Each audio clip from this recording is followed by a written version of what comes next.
I remember when I was 12, my parents and I, we took a tour at the Walt Disney Animation Studio in Orlando, and it was wonderful to actually see an animation studio, but however, it was apparent that the secrets that they have was definitely elusive to the outsider. Because here as a tourist, we were behind a plexiglass, so that plexiglass was pretty much like a solid metaphor for like that veil as mystery.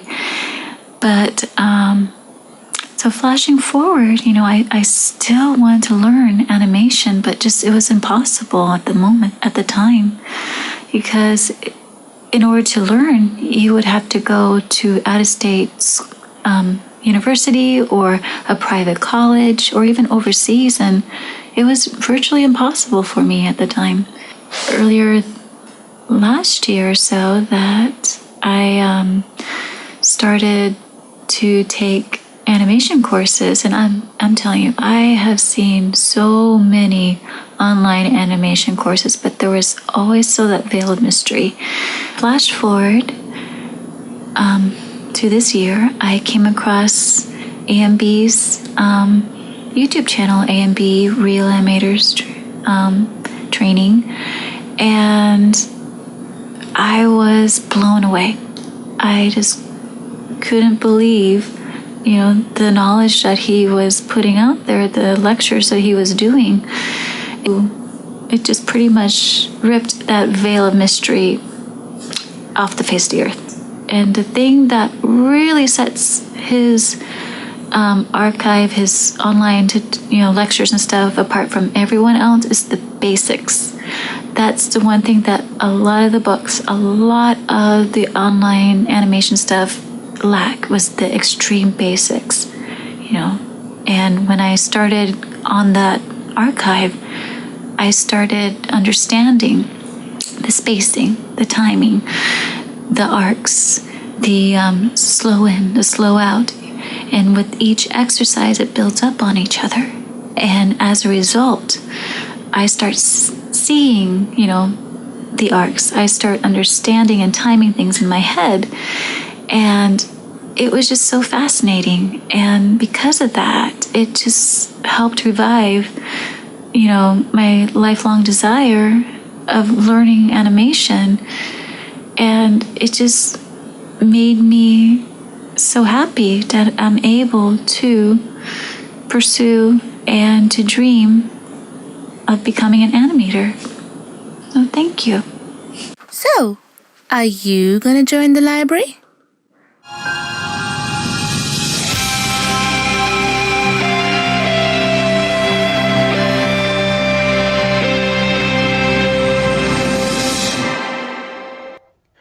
Hello and welcome once again to another edition of AMB Animation live stream. Alright, so this is probably the usual time that I stream when I'm in New Zealand. It's kind of late here in England, but I figured I was on a roll with what I was doing, and that's what this stream's going to be about. I'm just seeing who's in the chat. We've got Silver Sun, how are you? Brianna Hawkins and Silver Scribbles, the partner of Silver Sun right there. Okay, so, well, since there's a small number of people saying hello in the chat, I'm sure a few of you will drop by during the stream later on. I may as well jump in and talk about what I'm doing. I'm breaking down a classic scene by John Lounsbury from Lady and the Tramp, because, let me change screens here. Let me put on my mic. Let me know if there's any mic issues. But I broke down this scene from Robin Hood to study and get back into my animation, and it has caused a bit of excitement on social media, and I'm getting lots of DMs about how do I break it down. I direct people to my YouTube channel. You can see me doing it on YouTube and explaining it. We've also got a special dedicated archive in the edutainment section of the Real Animated Training Library, where I've broken down a lot of these videos, including anime. But people have been asking me, So I'm gonna do a little bit different today. I've started this one of a classic Lounsbury. Now, normally I like to do Milk Carl. We've been doing Milk Carl. Milk Carl is one of my role models, but there are other great nine old men. And what sparked me off to look at John Lounsbury for this one was because John Lounsbury was actually the supervising animator of this character, the Sheriff of Nottingham, old Busselbritches. But the thing is I always felt that this scene was often reused a lot in the film, and with a couple of other ones. And I felt that this was a Milt Kahl piece of acting because it felt like his timing and it felt like his shape choices.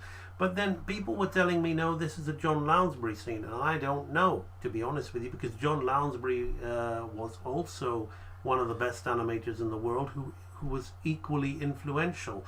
And as I've been looking at his character here, I still feel now, after studying this, that this to me feels more like Milt in terms of the timing. But I've only just started my Lounsbury study, and I've done the extremes here, and I'm going to talk about that, and we're going to break it down and look at the timing and look at the 12 laws in this scene as I start to go further with the breakdown and share the process with you.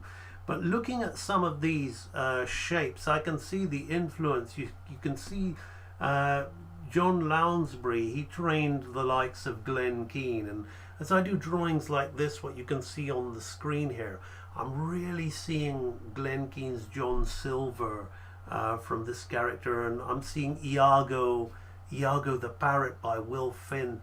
So a lot of the 90s guys were trained by the great John Lounsbury, and I figure, well, why don't I dip into the great man himself and study some of his work.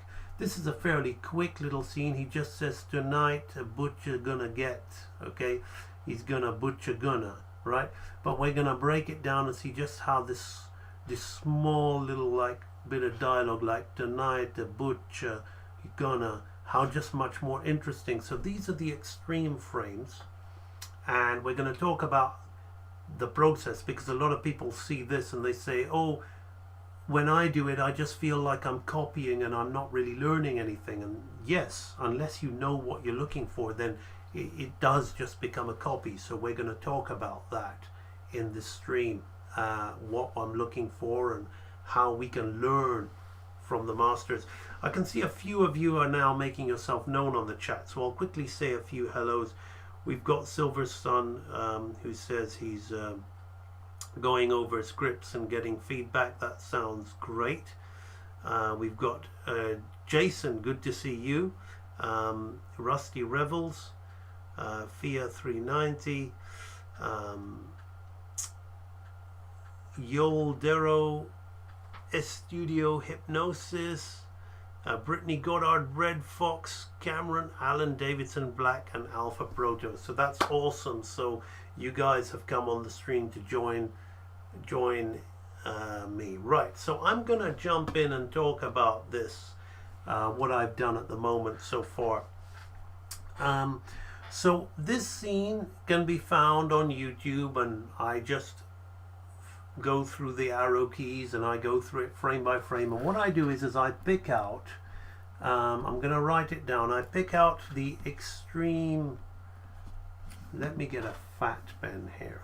I pick out the extreme frames, right? Extreme frames. Now these could also be key frames, but I like to refer to them as extreme frames. Now extreme frames are the extreme up, the extreme down, the extreme left, and the extreme right positions of the character within the arcs, right? But then depending on where your arcs go, you might want to have keyframes. Some people would call the extreme skis and these breakdowns. I like to do it the old-fashioned way, since we're studying the old masters, and call them extreme frames, and then have keyframes so I can have even more interesting arcs with the breakdowns, right? Which which is why when you read the credits of old Disney films, they had animators, supervising animators, key animators, assistant animators, and junior animators, and in-betweeners were way down, right? But now we just clump it all together because it's just become a lot more basic. So I'm sharing with you some of these hidden secrets in this live stream today. So what we have is I've got the extreme, the first frame I'm gonna call my extreme, but we're gonna have a look at these movements before we look further at what's coming. So if we look between here and here, we can see that we're going to look at the laws of animation. We can see that this is kind of like his hands are kind of doing a bouncing ball, right? So let's just watch his hands at the moment, right? Right, they go there and then they go here. So they're simply going down, up, so that you can see that they're doing a bouncing ball, and the arc of them is simply, it's going back on itself, and it's gonna go down on itself to here, and it's gonna go up like that, right? So we can see the arc happening. And I'm not going to do it on all of them, guys, but I'm just showing you that this is what my eyes are looking at, right? When I'm starting an animation breakdown, I'm not just trying to copy the drawing. I'm doing that as well because I'm trying to learn. Like, I'm so used to the milk cow hand shapes, right? Where everything's like square, and looking at some of these Lounsbury hands it's kind of hard for me because I'm not used to drawing hands the way Lounsbury draws it. So I'm learning new shapes, and sometimes I might think, that looks a bit strange, but that's more my habit pattern rather than that being strange. And I think we tend to judge sometimes because we're used to doing things what feel nice to us, but it's great to learn. I mean Glenn Keane, I noticed, draws hands very similar to Lounsbury. As opposed to Don Bluth, who draws his hands like milk cow. So I look for, the first thing that we look for is the three fundamental laws: timing, arcing, slow in, and slow out. And I've done that with these extremes, right? So those are three fundamental laws. So what you can see, I've gone into the timing and the arcing. So here, I've also gone into, like, even though this is an extreme frame, look how close it is to this frame, because we're slowing into it, right? So we're looking at the timing and the arc while we're doing this. Now he's come up, but he's going to go to the screen right? So now he's going to change his position here. So this is now a slow out, right? And then there's a big change here, right? So then we've got like another arc coming down and up. No slow in, slow out here. We're just looking at extremes, but here's a slow in here, right? Between these two extremes, it's a slow in, right? Now we're going to come down out of it quickly. So I've looked at timing, arcing, slowing in and slowing out. I've also noticed a lot of squash and stretch in these frames. If we look at the guy's face, it's a lot of fun. So much squash and stretch in his face. Let's just zoom in there so you can see that, right? Squash and stretch in the face, right? Happening there all over the thing. So we're seeing squash and stretch. What I'm doing here, okay, I've jumped the gun a bit talking about squash and stretch, but I'm also doing it in a very pose to pose way, right? As opposed to straight ahead. So that's another law of animation. So by focusing on the extreme poses and then the breakdowns and all of those things, I'm focusing on this thing using the law of pose to pose, right? And we've talked about squash and stretch. There's also follow through and overlap with these movements, with the the waistcoat he's got here, the sleeves he's got here, but also the action, right? There's a follow through in the hands in this motion here, right? and then an overlapping action as it comes down. So it's follow through in the body parts as well, delayed action, but there's going to be more of that as we start breaking it down, which we're going to be looking for more. So we're looking for those 12 laws, right? So when you want to study an animation, you want to be really well versed, right? You want to be really well versed in the 12 laws of animation, because then you know what you're looking for, right? You really know what you're looking for. Otherwise, it's just copying somebody else's drawings, and maybe you will learn something that way, but you're not really analyzing it. You're not really analyzing the animation. So it's really important to think about these things. So then also we've got solid drawing. So I'm tightening these drawings up, and I'm keeping the character on model and solid, and I'm literally referring to his drawings and making them as similar as I can. I'm not killing myself trying to make them pinpoint accurate, but just accurate enough. So keeping it solid, seeing the deformations, seeing the change of shape through the squash and stretch, but then how it all stays consistent. So there's the law of solid drawing.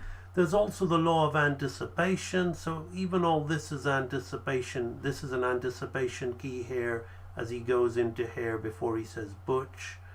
This is also an anticipation into the next move where he says he's gonna get. So he says tonight, butch, you're gonna get, or something like that, right? So there's anticipation in there as well.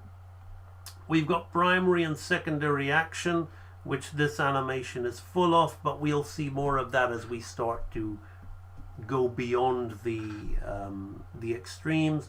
But this whole guy is overacting. He's accenting on every word. So tonight, the butch you're gonna get, right? So that's all secondary action. He's kind of accenting on every word.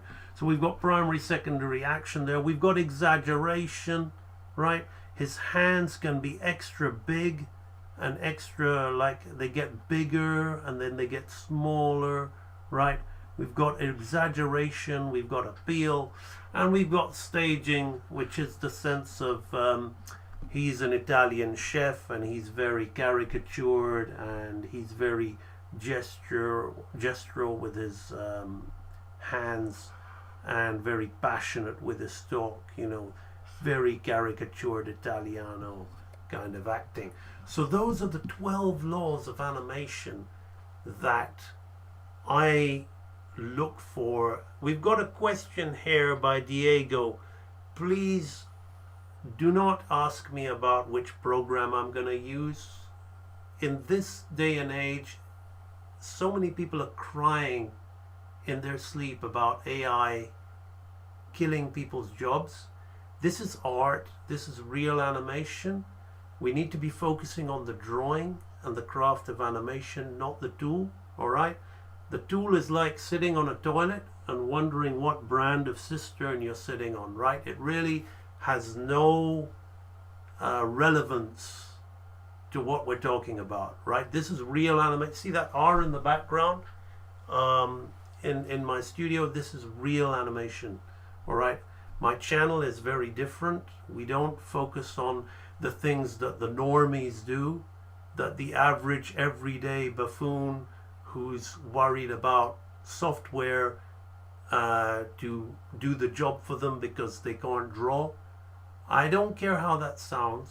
I just need to be clear that my channel is for artists and people who like to draw.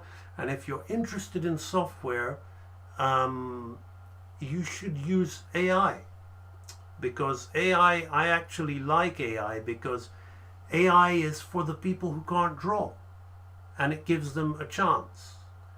But the people who couldn't draw were kind of getting in the way of the people who could draw in the industry and ruining 2D animation. So now AI is here, it can deal with all of that. But my space is about real hand-drawn animation, and I really don't have any time. So I'll have time to talk about software like this, but the program I use is irrelevant because it's like it's not it's just no. I'm not here to teach you something that AI can do 1,000 of, while some person can do barely one. This is real drawing. Um, so these are the 12 laws of animation. So now we're going to jump in and we're going to study what happens between all these various faces. Yeah, that's okay, Jason. Look, AI is all good. I love AI because it's cleaning out, it's draining the swamp as far as I'm concerned. 2D animation was hijacked by software junkies, and now those software junkies are being replaced by AI. So the people who still want to do 2D animation will be the people who want to draw. So it's all good. We've come full circle. So I'm not against AI. It's cleaning up a lot of things for me. Right, so let's get into the process now of going and studying the timing. So I've got to figure out, as I look at the animation, what is going on between here and here, right? So I'm gonna frame by frame it. Okay, so it's on ones. Interesting. Very interesting. So he has got a very interesting chart that I'm not used to. So you see, I'm learning something. So here's what I see. All right. I see this frame here, right? And there's this frame here, which we're gonna get to, right? And his first one is 1/3 of the way, so it looks like he's working on thirds, but he doesn't really. So he misses the next third, and he goes. Let me just double check that, because it's really strange to me.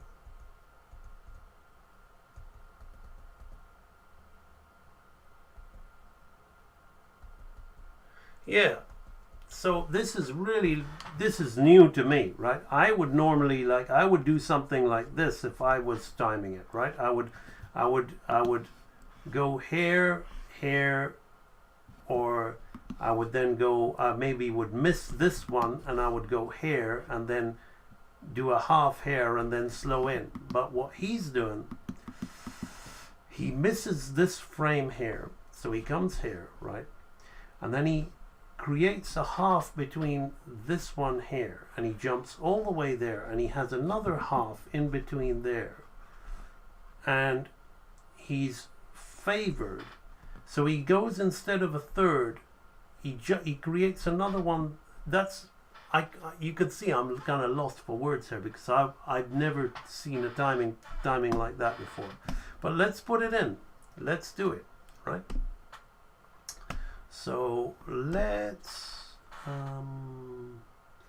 stick on 14. Let's draw in red. So I'm gonna put that frame in, which is on 1/3 of the way, right? Bum, bum, bum, bum, bum. Right. So you can see now I'm not gonna spend. This isn't the time where I focus on drawing the character perfectly, right? We do things at different stages. We're gonna be focusing on the animation movement, right? So now I know that I'm 1/3, right? I'm spacing it all on thirds, right? So this is 1/3. So when I say third, I'm looking at the hand. So you got this hand here, this hand here. This hand is 1/3 of the way, right? 1/3 of the way to the other hand, right? So that's what we're doing.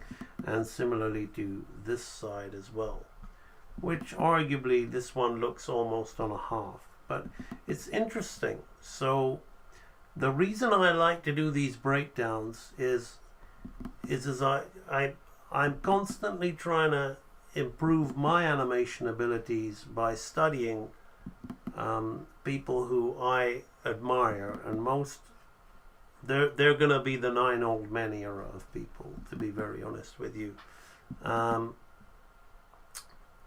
So this is, I haven't really done much John Lounsbury, and it's interesting. So we're gonna have the head is coming up, we're gonna have that coming up on a third too.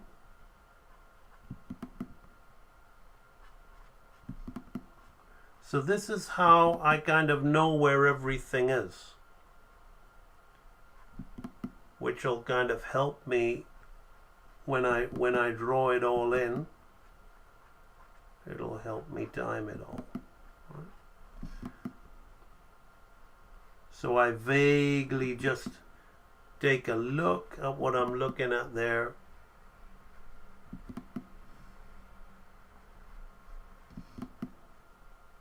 Like that.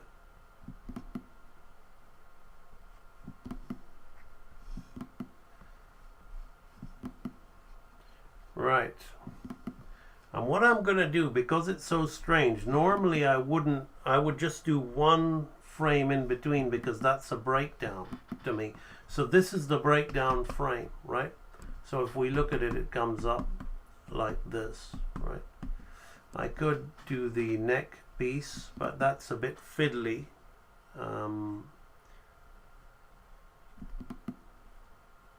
But we could put that in just as a indication. Those fiddly things like the neck piece should be done when we're drawing it in a lot nicer, but I'm not going to draw it in so nice on the stream, because I want us to focus more on the timing, because many times when I do these animation breakdowns, I don't actually talk as much about the timing, but we're gonna do that on this one. So let's have another little look. So let's move up there. So that one's now halfway. Let's have a look at that. So he goes halfway there. Now let's have a look. Okay, I'm gonna go back here. So I'm kind of wrong, actually. It seems to me that he does do the third, the classic third. It just looked a bit strange to me, because it seems that he does do the traditional timing, but it just feels very different. It doesn't feel so linear as the way the chart makes it look. But as I'm starting to examine it, I'm seeing that it is pretty conventional. So I'm gonna go back there, and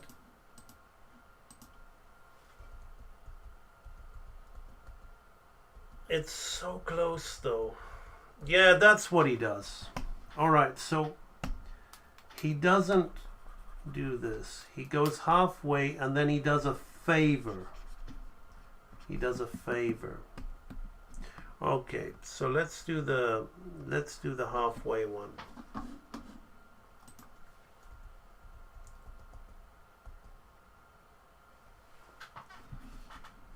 So he goes up here.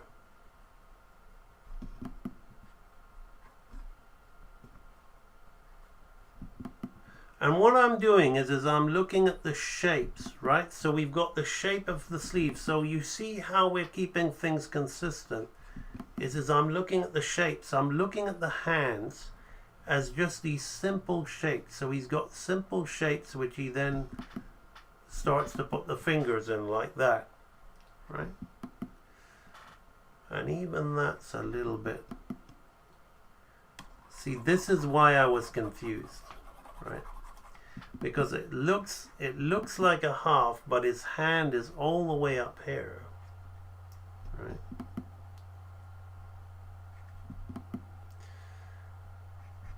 But his elbows are on a half. So what happens is they don't all use one chart for the whole body. You have separate charts. And I'm trying to do it all in one chart for the simplicity of the live stream.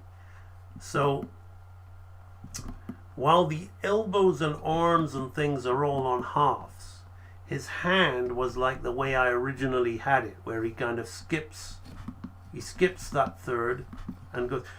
Now, the way I'm talking super advanced stuff here now. So if you're beginner and you're kind of scratching your head, don't worry about it, okay? My streams are for people of all levels, and when you're studying this kind of animation, this is the highest of the high. A film like Lady and the Tramp, you're gonna come across things like this, where there's multiple timing charts for different body parts, and I'm even seeing like strange spacing, which is not conventional in the slightest, right? So we've got this one here, which is on this head is on pretty much on a half between there, and he's closing his eye there like that, right? The mouth is getting smaller there, yeah. So we have something like that. Now I'm not gonna really draw any more to that, because I would normally just put one breakdown, but I'm putting two because we want to indicate that that's a slow in, and that there's multiple timing going on there. There's one more frame in between there and there, but we're not going to put that in there. I will do that off stream. So we're using slowing in and slowing out here for that. So now we can feel the weight as we come down. So let's now look at what happens between here and here, right? So let's look at the timing. 1, 2. Okay, so we got a slow out, which is on a favor. Then we've got this, half. Now this is a sudden change up here, which is very, very strange. So that looks like a half to me. I'm just watching the head. I'm beginning to understand, Mr. Lounsbury, actually. Okay, interesting. Okay, I'm beginning to understand. This is fun. So what he likes to do, there's something a bit anime about this, which is weird, actually. He likes to use the favor a lot. He must have watched Rawhide with Mr. Favor, right? You're all probably too young for that joke. Some of you. Right, so he's got. Let's get my brush tool, please. The machine seems to be bugging. Excuse me, I'll have to change view. Let me save this. Unfortunately, yeah, I've got the brush tool back now. You see, it's the software that slows me down. So what he likes to do is he's got a half, but he favors out of the half and he favors in. So he's really slows out, has a big move, and goes big again to another favor into the next key. So what I'm going to do is, rather than do the halfway point, as I look at this, I'm going to jump first to this favor section here. I'll tell you why. Because there's a sudden change up in the hand. So I'm going to do this as my breakdown, right? That's what I'm going to do as my breakdown pose, because there's a sudden change up in the hand. So this drawing here, which is a slow in to this pose here. So let's examine that. Let me just check the health of my stream. Is it possible to point out? I've done that. I've already done that. I've pointed out at the beginning of the stream why they're keys, right? Now we're looking at the timing and the breakdown. So we have got a sudden change up with this hand, and it looks really odd when we look at it in frame by frame, but it works an absolute treat. So that's why I said that this milk cowl timing feels very different. So people telling me that this is Lounsbury's work, it may be, but after just doing this and looking at these timing choices, they feel very different.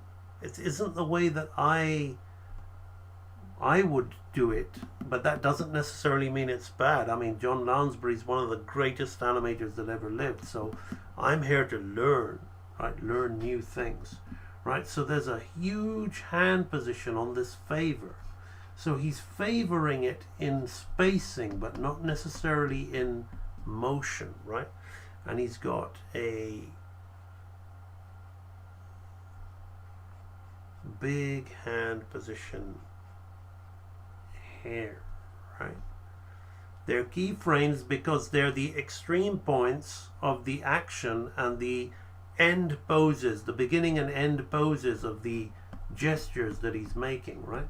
So his hands are super big, and then we change direction. They change their positions to be seen from the reverse side to the palm side, and they get smaller, and that really is what happens. And it feels really weird when you look at it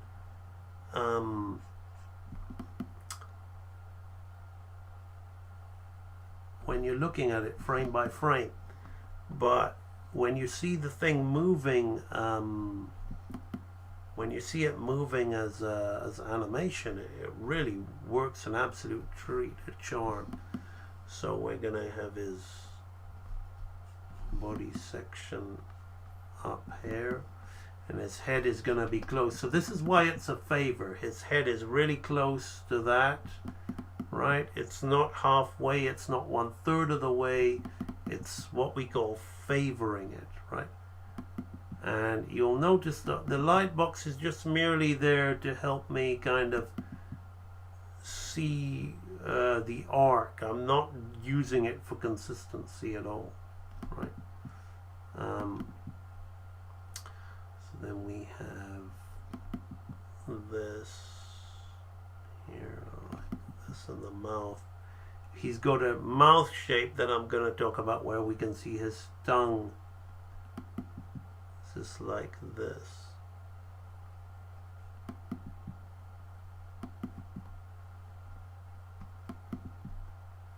And so I'm paying a little bit of attention to the head, but not much, right? So animation is all about flipping the drawing and seeing the change.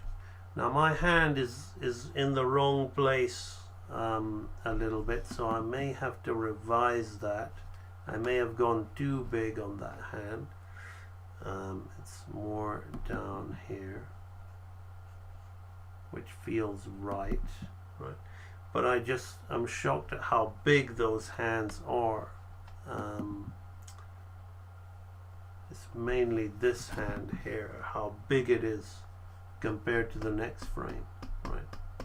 And I don't want to lose that. So when I start tidying the drawing up and studying it in more detail, I'm going to be paying attention to that, because it is very, very strange, but when we watch the animation go fast, it looks absolutely great.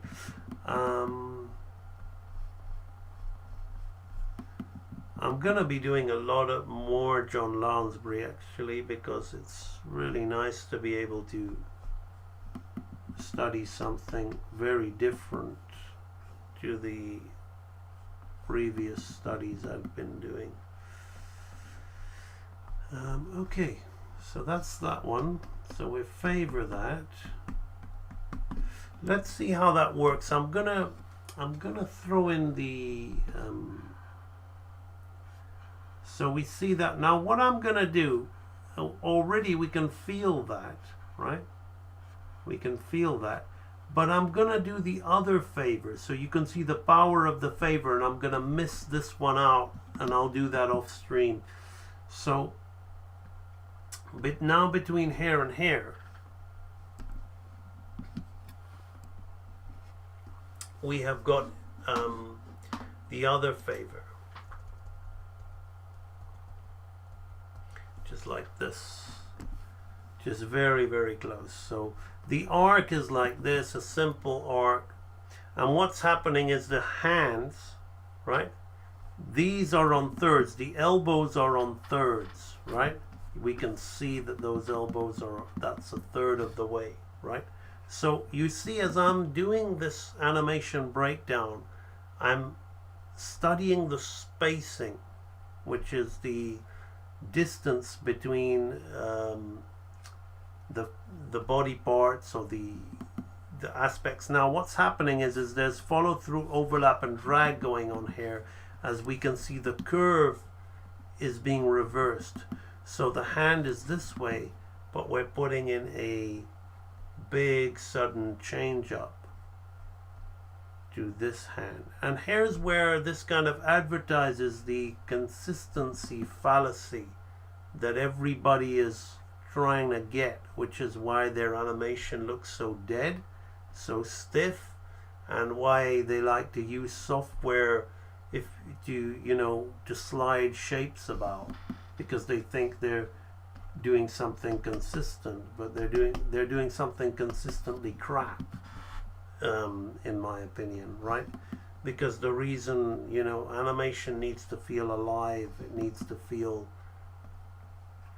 full of life, and we need to learn how to break shapes up and change them. So his hand shapes are very, very different to the hand shape choices that we see Milk Cowl doing. And he likes to draw in the bone of the carpal muscles, I've noticed. He's got these very, very bumpy features on the hands, where he really likes to show the bone and the anatomy in a more rounded way than Cowl. So we've got the but I absolutely love the animation of these two chefs in Lady and the Tramp. Now the head is coming down here again. So this is a favor, because you see the nose, this nose shape is what I'm looking at, the angle of the nose changing, and it's very, very close to the upper frame. He's kind of got his eyes half open. So what I'm doing here is I'm giving myself visual cues. Actually, I'm gonna, because I'm on a live stream, I'm gonna do that. I should not, I should be drawing it again. But I'm saving time. So the arc of this is more like this.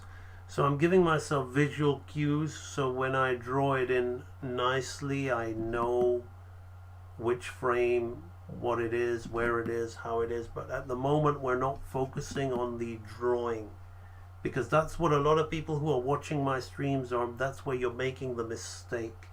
You're going away and you're just copying the drawing. You're not really looking for these things that oh, they've forgotten to draw in his the ink, his collar in there.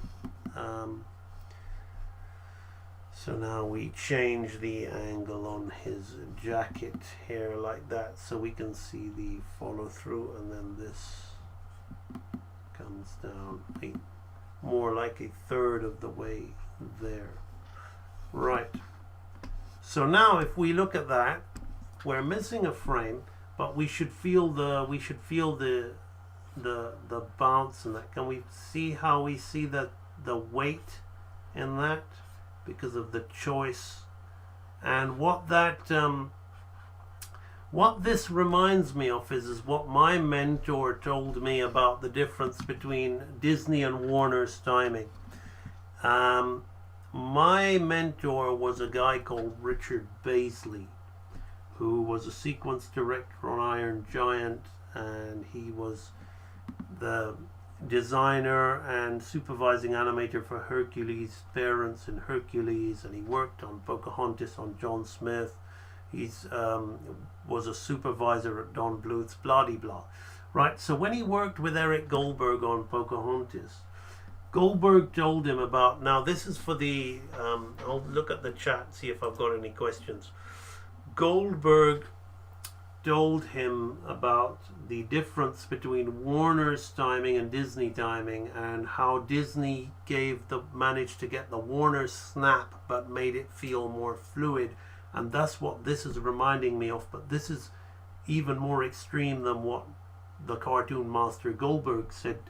Goldberg would talk about a half on ones, so he would talk about working on thirds. Now working on thirds would mean that like you get this kind of snappy movement if you'd miss a third. If you just worked on the thirds like that, it would be linear and you'd have no point. But if you did that and then started putting more timing in there, then you'd get this snappy movement, which is the cartoon snappy Warner's timing.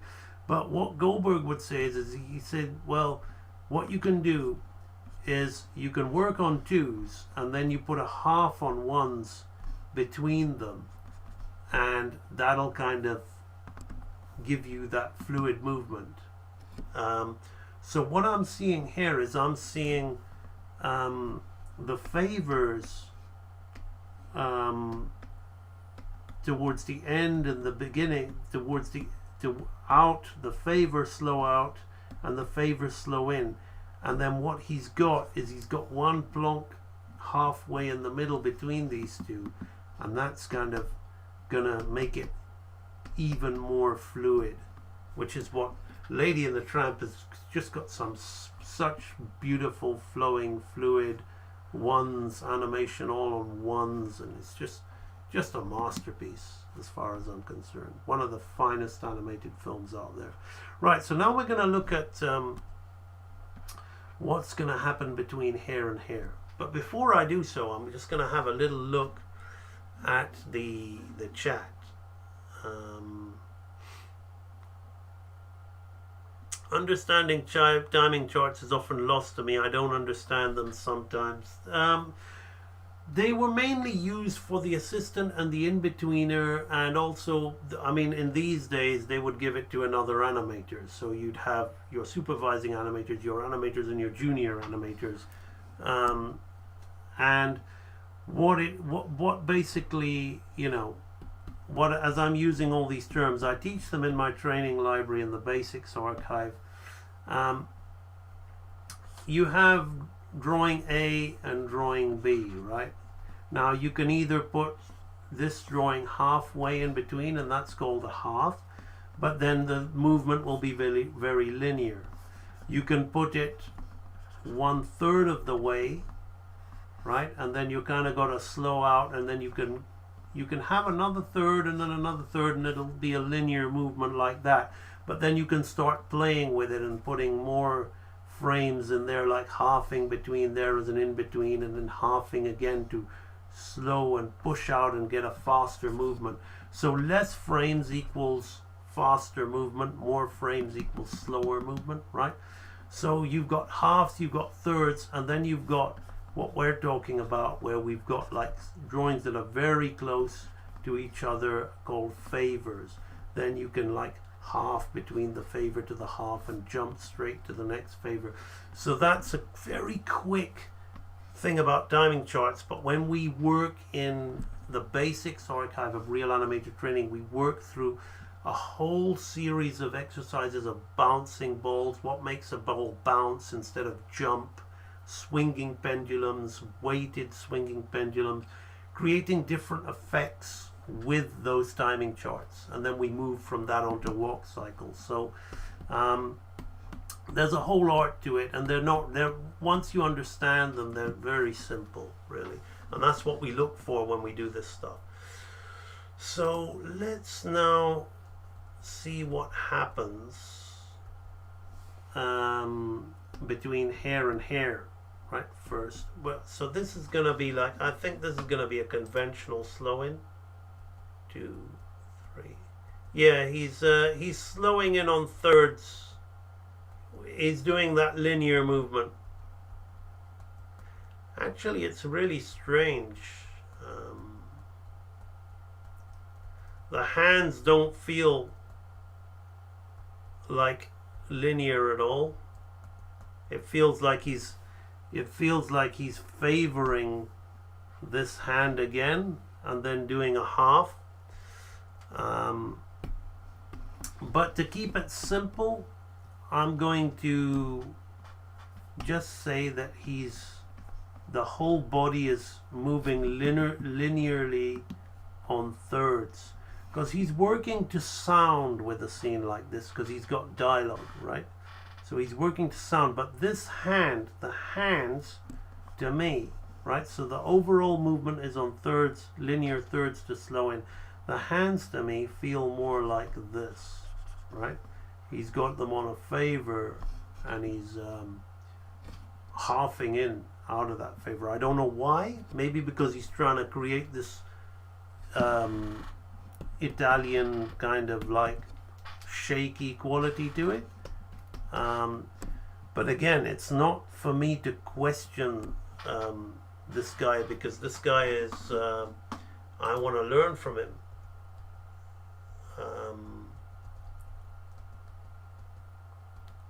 So I'm going to do exactly that.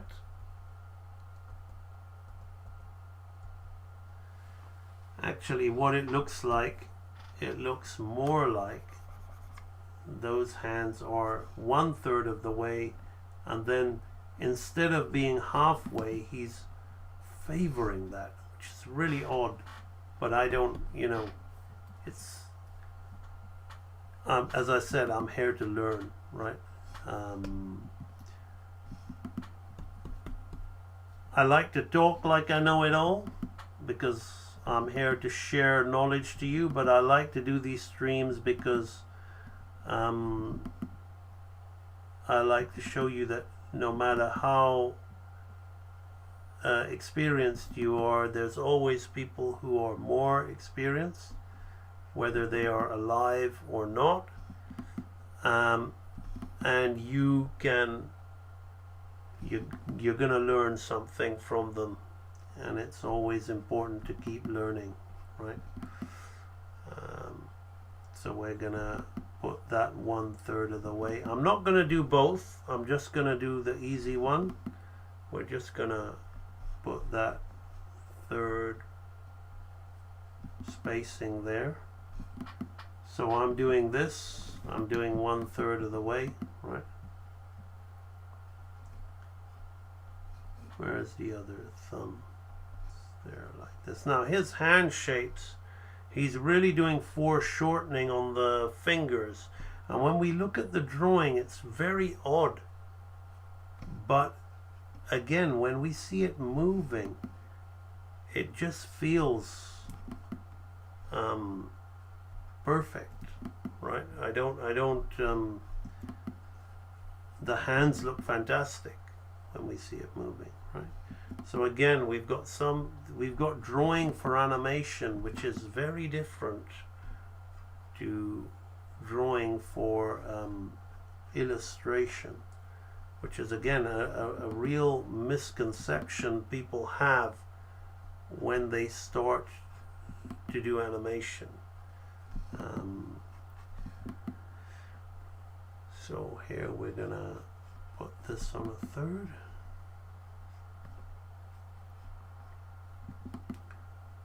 It's there.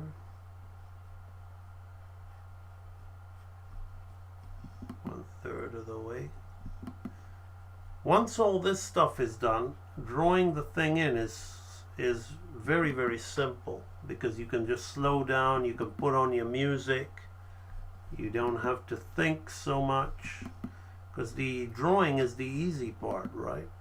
A lot of you think don't think so, but that's because you're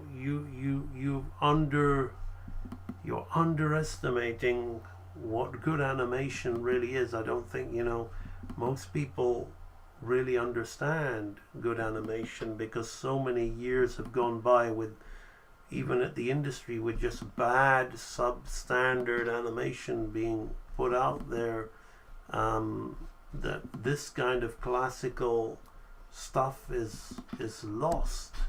This never used to be called traditional animation. Again, that is a word, a term I don't actually like. It's used to try and kind of poo-poo on it, as if, oh, tradition, we're the new guard, This used to be called classical animation, right? Classical animation. And just like classical music, classical animation is leagues ahead in sophistication to any other type of animation. Me doing this, this is something I have to kind of point out to you guys, is making a study. Most other artists, like my daughter is learning the piano, and super high pianists, some of the finest pianists in London, in New Zealand, she's getting to know them, very highest of the high level. They learn Rachmaninoff, they learn Beethoven, Mozart. Whether they like that stuff or not is irrelevant, but they learn that stuff and they play it and they practice it. But people doing art and animation are just completely got their heads so up their own asses that they're kind of so juvenile that they just want to just learn. I like anime, so I just, in my own little comfort box, I'm just an anime man, and because I like my anime fight scenes, and it's literally the mentality of a 12-year-old, and that's okay. I'm not making fun of those people. I'm just talking to the people in the audience, the people who come to my channel. See that R in the background? That represents the real training. Those of you that want to take yourself to the highest level, you've got to think like a real artist. You've got to really learn things that may not necessarily appeal to you, but you've got to take those, you've got to build that skill set. You can discard it later, but you got to make these kind of studies in order to better yourself. And that's why I'm doing this. And that's why I'm taking the time to do these studies, because they are always going to be, however, no matter how good I am or how much I like to do my own projects, I'm always going to take time to study these guys. Because these guys are still the goats, right? The 9 old men I'm talking about, not the Renaissance men. I don't care who I offend when I say that, but as I'm getting older and more experienced and making more studies, sure, you can learn from anyone. I've learned a lot from anime, but as a kid I worshipped the Renaissance men. But as I'm moving more and more higher and learning more, I'm seeing that there's not just a slight difference, there's a huge difference in quality in terms of animation between the original 9 old men and the 90s Renaissance guys. It's not in the same league as far as I'm concerned, which is why I'm really enjoying studying these guys. So here we have this this slowing in on a third, and now I'm going to see what happens between this frame and this frame. Oh, so we've got an interesting favor key. Interesting. Right, so there's a new key. I'm going to call that a new key. I'm not even going to put a chart there. I'm going to make a new key between hair and hair. And I'm going to kind of draw this one in a little bit more. So there's no, let me see what's happening to his nose. Okay, so his head's just moving up slightly and his fingers are opening. So I'm going to lose the next panel. So his fingers are opening down. Right. So there's a slight opening of this very subtle movement happening here. Right. As he's opening his hands. And of course, these details will be cleaned up off stream. I'm just going to see what's happening to the other hand. This is very, very...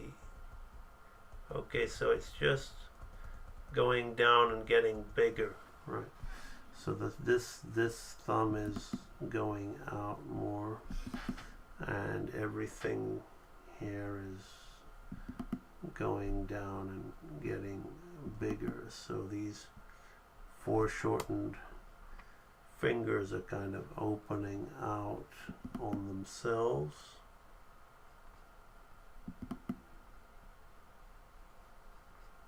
Like that.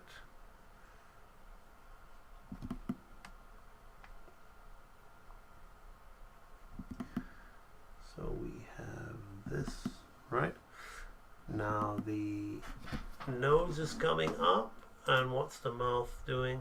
The mouth, so there's a stretching as the eye is pivoting. Okay, so now what have we got going on here? Right, the back to the reverse. Okay, so the eye is pivoting up slightly, very slightly.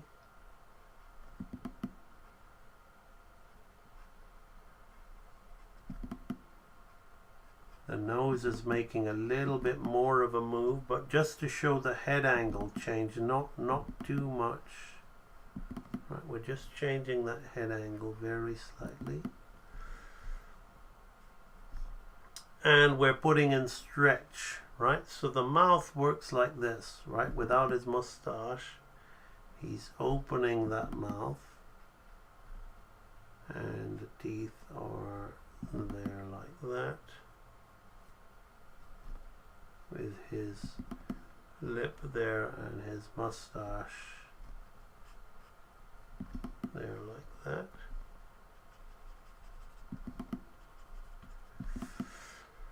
Right, now we're stretching that, and we've got the cheek still up like this. The ear comes, the ear stays actually. I'll have to work that out. And what's the rest of the body doing? It's just, actually it looks like he's breathing. That's pretty clever actually. So everything's getting smaller while everything's getting bigger on the... And this kind of frame would really need a lot of, I'd need like, I'm kind of rushing it, as you can see, because I want to get through it on the stream. But that's why we need to really take time to do a proper study in your own time, right? But on the live stream, I like to kind of share how it's done and what we see. But we can see that it's almost like creating a breathing effect as everything's kind of contracting while his hands are expanding. I'm just gonna leave, just gesture that in because that's not really, that's gonna need proper attention off stream, right? So we'll just put that in there, right? So we kind of stay around that pose, right? Now we're gonna look at the timing because this is a new kind of key to me. Frold Mayfly is online. Abby Animates is here. Derugi is here. Alpha Proto.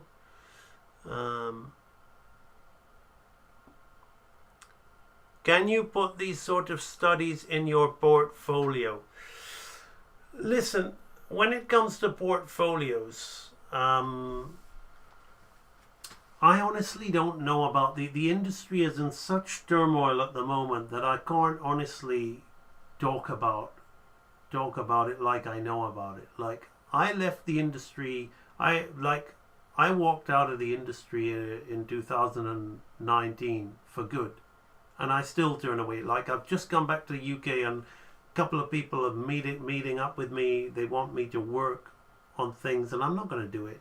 Because I don't enjoy the industry. Once I've created my own business and I get money doing my own art, just because draw what I want to draw, I don't need to go back to that. Like to me, a job is the lowest possible point. But back in the day, when I had a portfolio, we didn't really put stuff like this in our portfolio. We put mostly life drawing, figure drawing, layouts, a little bit of cartoon animation that we've done, but copying poses and things like that, not really so much.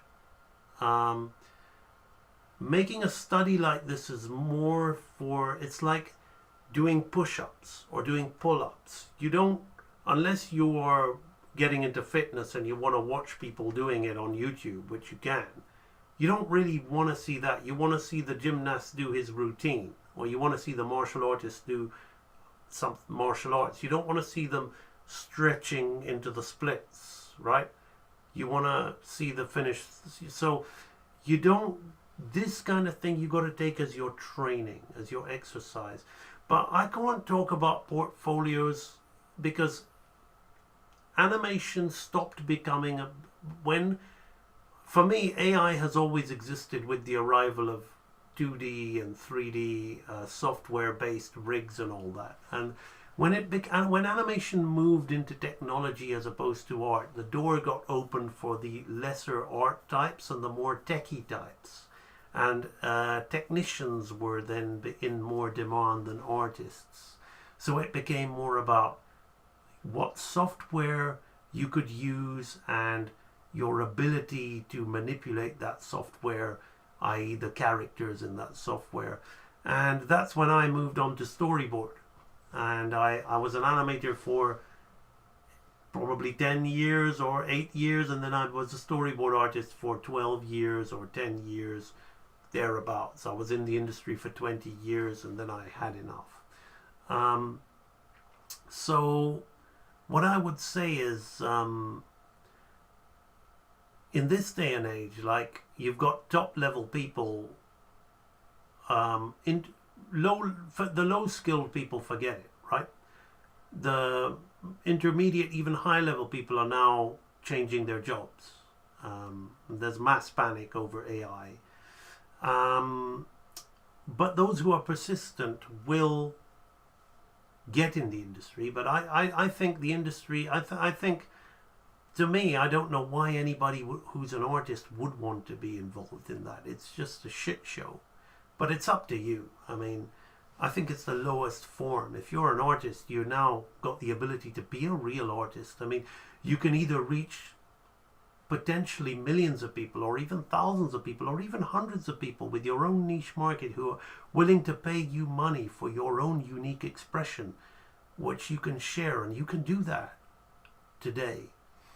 Or you can just be, a human, I would say a human pencil, but they don't even draw anymore.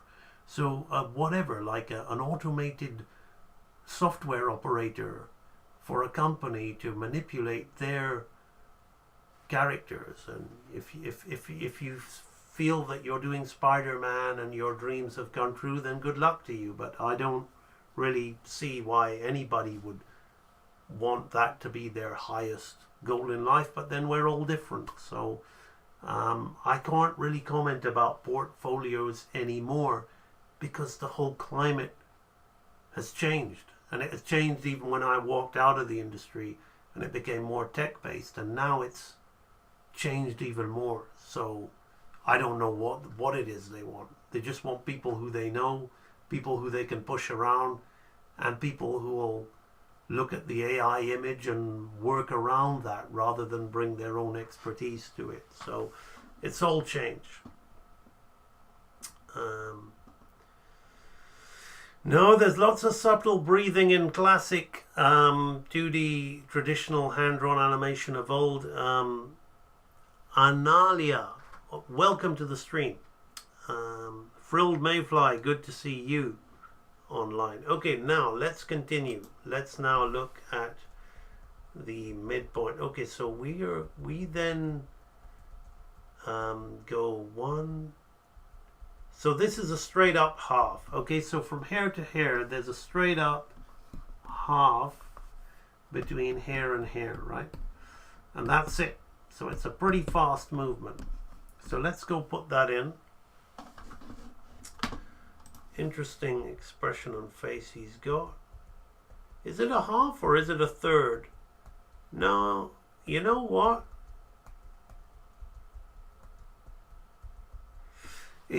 Lounsbury uses multiple charts a lot. So this hand is on a half. Okay, this other hand is going to be on 1/3, right? And the head is also going to be on 1/3, right? So we've got like multiple things going on here. So let's put on the next panel. So we've got this hand, which is literally just going to be kind of like, see, I'm on the wrong frame. There we go. So I'm just going to be super quick and rough this in. Right, so all this is halfway between, right? But now this one is a third, so we're gonna stay closer to this and have it 1/3 of the way, right? And the reason he's doing that is because there's not many in-betweens. There's only just this frame, so he's wanting you to register this hand position. Because it drastically changes into this knuckle, which looks very much like Glen Keane's Tarzan. So again, as I look at Lounsbury's work, I can really see who he's taught and how he's influenced. I mean, there's a lot of John Silver in this chef. So you should say there's a lot of this chef in John Silver. Right? So this is halfway there. I'm not really going to be drawing this accurately because I'll probably be redrawing it all when I look on stream, off stream, at it in more subtle detail, right? So this is how we're going to tackle the front view, right? It's a third, so we're going to stay, the nose is kind of squashing, stretching rather. Oh, and the eye is shifting this way in this half. Suppose here. And then we got the cheek here. It looks like, now I know Frank Thomas did Captain Hook, but you see, John Lounsbury influenced a lot of the designs before Milt Kahl, I believe. Milt Kahl and John Lounsbury were instrumental in influencing a lot of the look.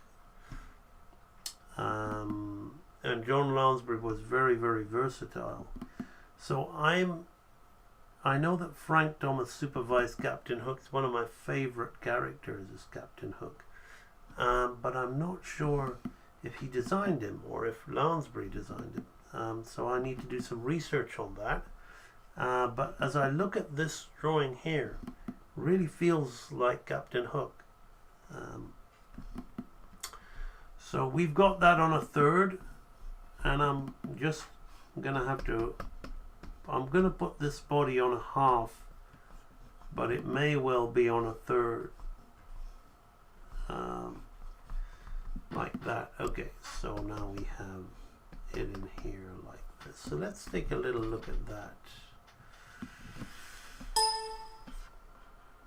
Let's put it back into that mode. So we've got this. So we can, even though it's rough, we can really feel, and I haven't done all the in-betweens, but we can really feel the weight and the timing in the gestures and the movements now. How are we doing for time?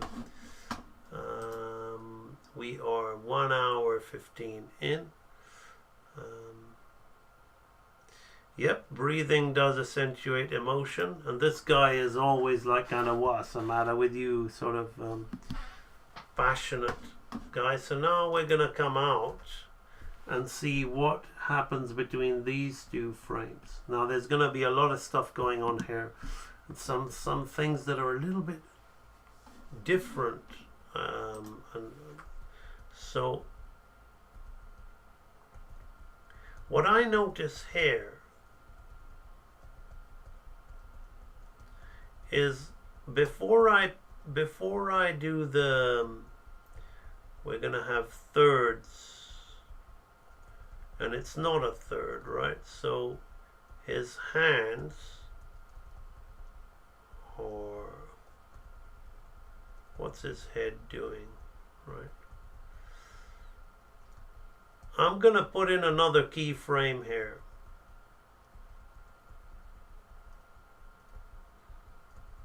Right, I'm gonna put in another keyframe because trying to chart this is gonna be weird otherwise, right? So that's why I call those extreme frames, or you could call this a breakdown, but I don't want to, right? So what happens is his head comes down here, and we have a front view of the character, which is this is the first time I'm seeing his nose like this, right?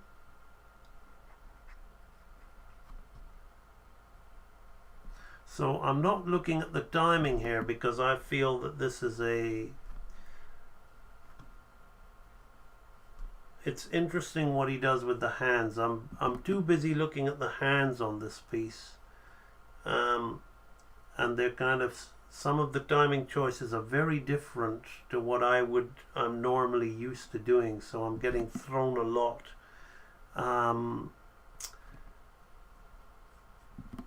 And I'm thinking, well, now why does he do that? But then it works so well. So I'm just seeing that there are other ways of doing things, and arguably he's using less frames, right? So we've got the head which comes down here and looks back on itself, so we go beyond the point like this, right?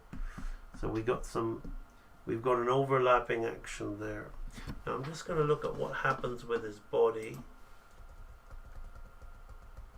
Okay, so his body's pretty much in position, and the hands are like a favor, right? So his body's pretty much, now where's my, okay, so we've got the hand. Now I'm going to deal with the hand like a mitt, right? So we're just going to put in the fingers in there like that.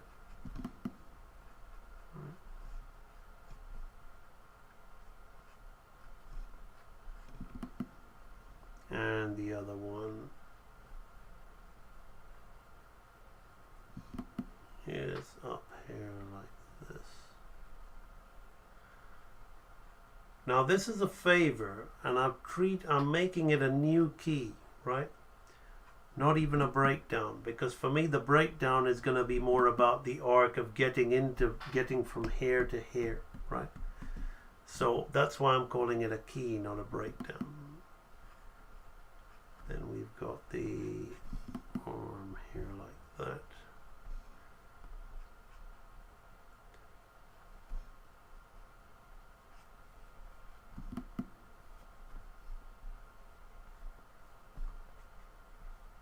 Which comes up here.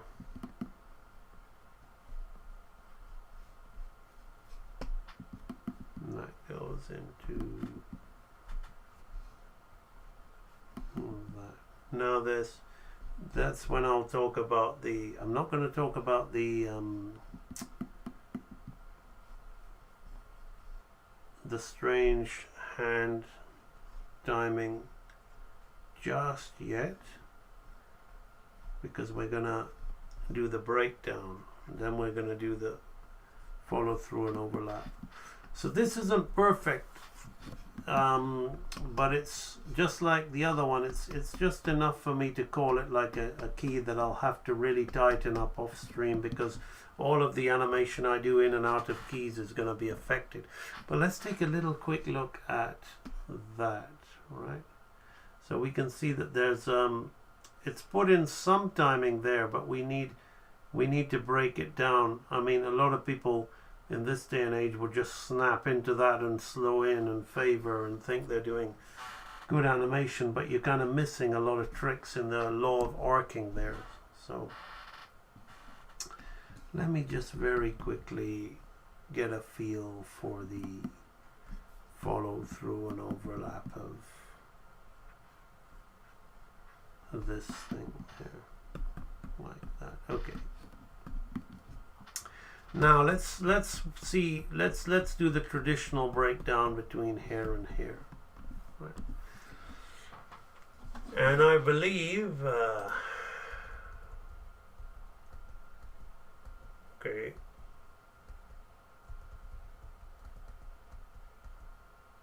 this is now gonna be timed like this, right?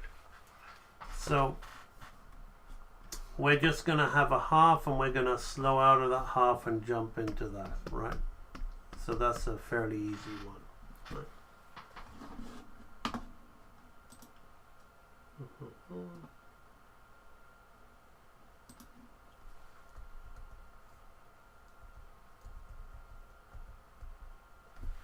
So the breakdown would be the half, right? Would be this one. So we have the head, which is gonna angle up, so its eye line comes up on itself, because it then goes this way, right? But its eye line is this way. It's important we look at things like that, right? We watch the changing eye line. These are the subtleties that really make the movements super interesting. Right. This is that, you know, that foreshortening thing that's happening on his face. We've got some squash and stretch in the mouth shape. So here he's saying butch, so I'm imagining this is the U shape of butch. Right. The butch. Tonight a butch. Boo. So he's making that boo. That's the boo noise that he's making with his mouth. Right.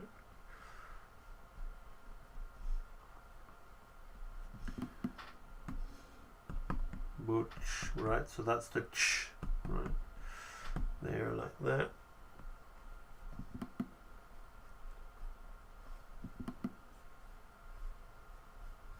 gonna have the hands, right? So I'm using his head. So the arc is gonna be just this, right? And it's a very so this hand is gonna be this, and the other hand. So it's a simple arc that's going on here, and it's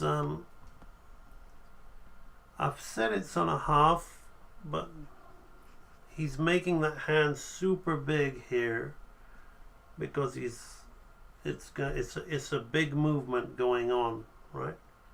So again, I talk about this in the advanced archive of the training library, where we increase the size of something to accentuate a movement, right? And for me, instead of using smear frames, which I'm not a fan of, I like these subtle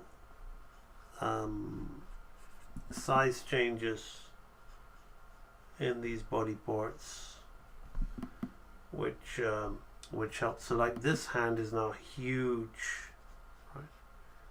So the fingers are super fat, the hand is huge, which comes down there like that. What happened is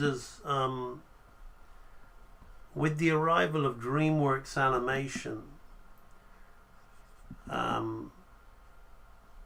they really focused on cleanup and clean line, and had these very graphic characters which they wanted in these graphic choices, and the kind of older Disney animation where they didn't really care so much about consistency, and they used more of these kind of traditional things like changing sizes. You'll see a lot of that in films like Little Mermaid, Aladdin, and Beauty and the Beast before the DreamWorks, or before Pocahontas even, because Pocahontas they tried to make something more subtle and less cartoony. And then I feel that like this kind of animation became out of fashion, and the only person who was really doing stuff like this was Glenn Keane, which is why I loved his work. And a lot of people, when I was in the industry, they would say they don't like Glenn Keane, and I would say, why on earth? How can you say that? And they say, oh, he can't keep volume. And even back then I thought, are they thick or something? I mean, do they really think that somebody with that experience hasn't got the skill to keep volume, like an entry-level skill?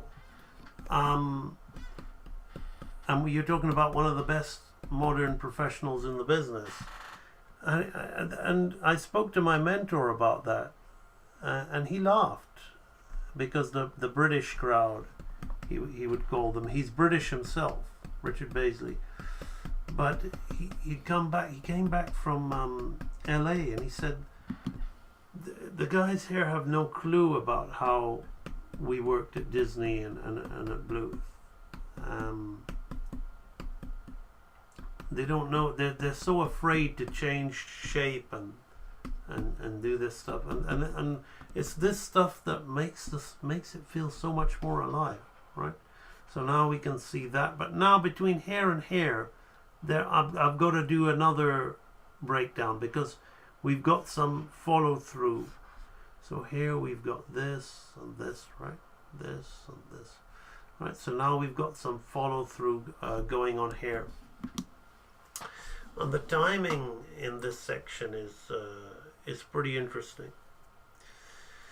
What's my favorite John Lounsbury performance? Well, if he supervised the Sheriff of Nottingham, then it's probably the Sheriff of Nottingham. But I do like the King in Sleeping Beauty. How are you doing, Grayson? What's been my favorite animation that I studied? Probably it's not on this one. It's a character called Madame Mim from Sword in the Stone. That's one of my favorites. Okay, so now we're going to go from here to here, right? And what really got me about this is he locks, he doesn't slow in the hands, right? He locks the hands into position, right? So let me just see, 1, 2, 3, 1, 2, 1, 2, 1, 2. Right, so that head is on thirds, right? So while the head is animated and the follow through and overlap on the shoulders is animated, it's really strange what he does here. But see, I would either go beyond this point and then recoil, or I'd slow in more, but then that would give that floaty, unnatural drift that we see in a lot of 90s animation. So I know why he didn't do that, but I would have gone beyond. But what he's done is absolutely fine, and he's shown me that you don't always have to go beyond. So he's literally, I'm just going to trace these. He's literally hit the last pose on the hand. So this hand pose, and he's held it for 2 frames, right? And in those other 2 frames, he's got the body and he's using thirds, right? But his hands are not in between, right? So what he does, right, is he puts, let me just check, is that the right frame? No. Yeah. Is he just slows into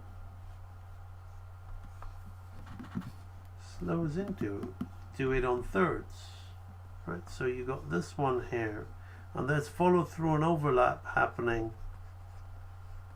on his arms, right? So sorry, he hits that arm position.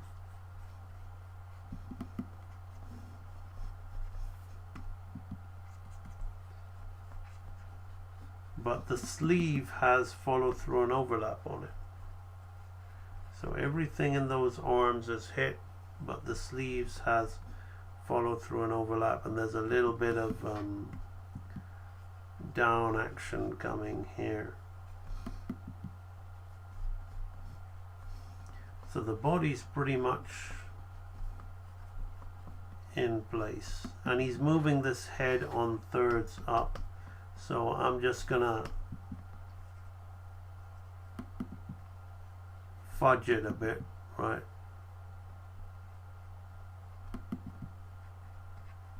Because my drawings are kind of a little too rough.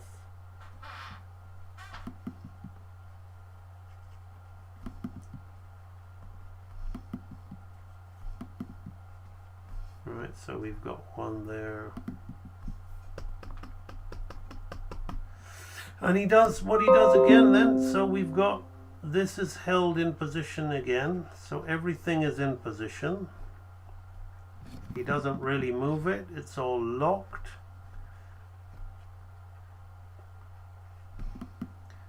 It's fascinating, really, because I would have never thought that doing something like this would work, actually, but it does.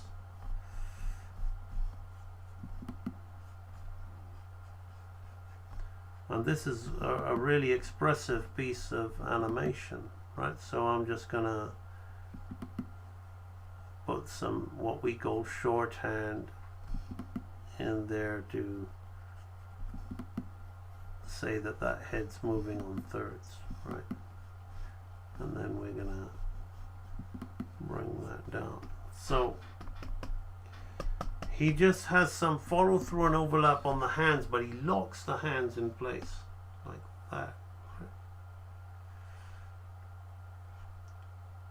I guess he really wants to hit that pose and that pose to read, right? So we've got something like this. So we get the look in the head, but the subtle look in the head, but the hands are kind of already in place, right? And it works. I have to say, it works very well, and it doesn't, because I tend to do that overshoot, and that overshoot, it can be a little bit, even if subtle, a little bit overused. So that's given me food for thought on my own animation in the future. Now I'm gonna look at the next section, which is gonna go from here to here, right?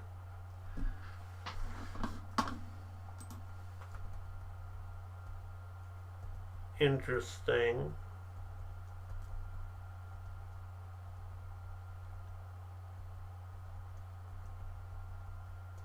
So there's another key to finish it off.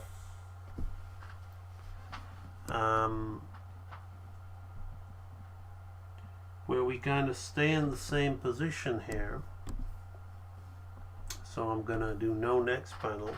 Just gonna look at what's happening with his head again. His head is pretty much, he just opens his mouth and he opens his hands. Okay, so what happens here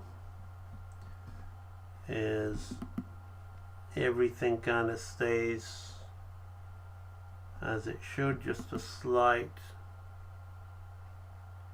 closing on the eyelids here. So not much movement going on in the face, right? Just a subtle thing going on here. But what he does do is he opens his mouth.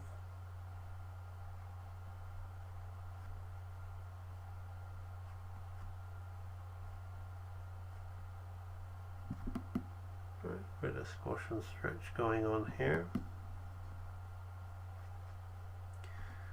And hopefully what you can see as a takeaway is just how important keyframes are, because they really do chart the destiny of the whole animation, right? You're understanding how to get from one frame to the next. What the journey is that you're having to make the statements you want to make, right? Now he opens his thumb up and he opens the hands. Right. So we're just gonna open that hand shape, and we're gonna open this one wider.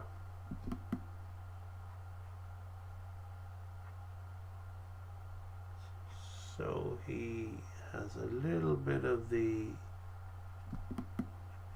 those fingers coming down there like that. Right, so they get opened. This thing moves here to get more follow through and overlap. So the whole point of this is he's hit this pose and there's still follow through, overlap and drag going on in the character.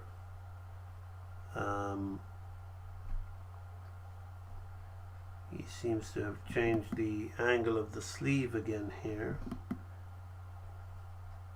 So he's probably indicating a change of direction as he's opening the hand, but there's not much movement going on there. And this thing has come down. The coat has come right down like that. Okay.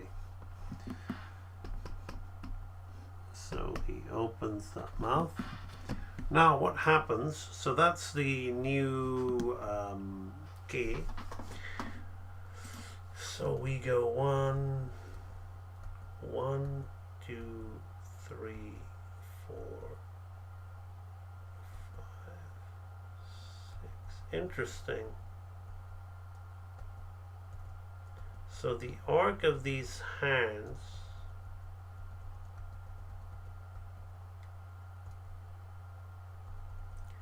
is a breakdown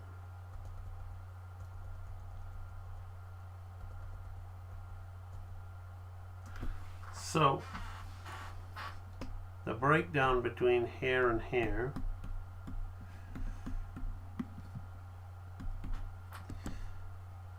oopsie, we don't want to do that, we want to do that. I need to see the next key. So these are, the hand is going to arc like this, right?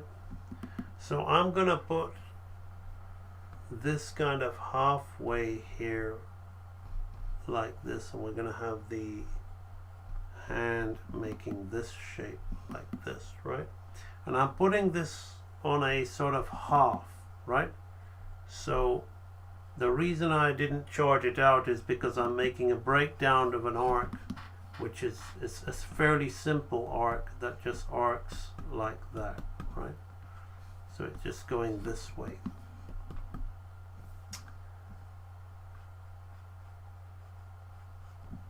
Right, now but the head changes angle, right? And I would say is more on a third, right? And it arcs up this way. So he's changed his expression and he's looking more like he is here, like angry. Tonight Butch is gonna get, so he's looking angry, but he's looking, it's passionate angry, like he wants Butch to have a good meal with his girlfriend, right? Because before he said, "I break your face" to Tony, right? So he's got his squash and stretch face going on here, right?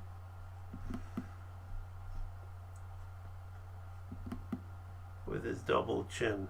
That's something that is very similar in the Sheriff of Nottingham character that I broke down, is the double chin. So we have this, right? So we can see that. So we're gonna keep the body hunched, but this arm is straight.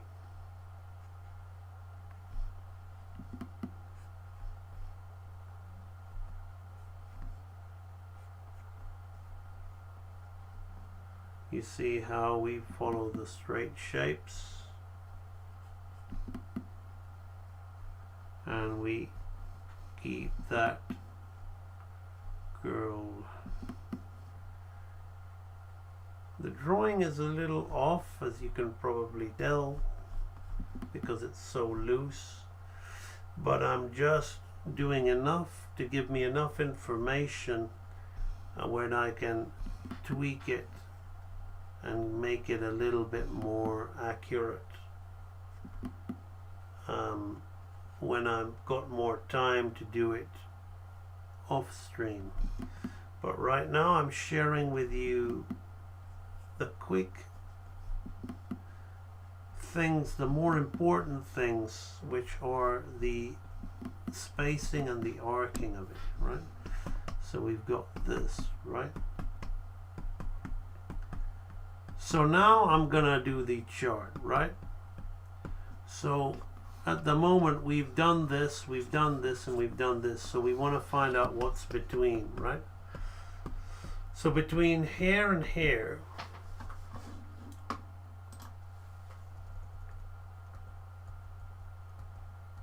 one, two, three, four, right?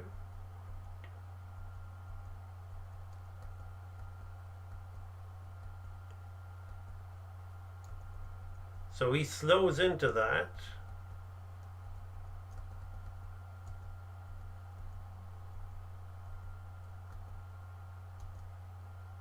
Interesting. So between here and here, I would say that he has 2/3 and then a half. That's my belief, right? Because it's not a half, he doesn't come out of it, but he comes out of it with enough space. So what I'm going to do is I'm just going to I'm going to miss the first third and I'm going to do the second third so I know what his plan is there. So that to me would almost be like a half, but not really. So yeah, no, that would not be, would be more like, yeah. So this may have been a straight ahead animation because you don't tend to half between breakdowns with thirds and all that. So I'm guessing he must have straight aheaded that. But I'm gonna put that, I'm gonna do the second one, the second third. Okay, there. So let's just do that there. That's 2/3 of the way on the hand. And that's gonna enable me to focus on the frames I want to focus on before. If I wanted to do every in between, I could, because I've worked out the timing chart to it. But at the moment on the stream, I'm just going to do the ones that enable us to examine what the animation looks like, so you can get a feel for the timing. That's not right. My placement of that straight arm is a little off, but it'll do.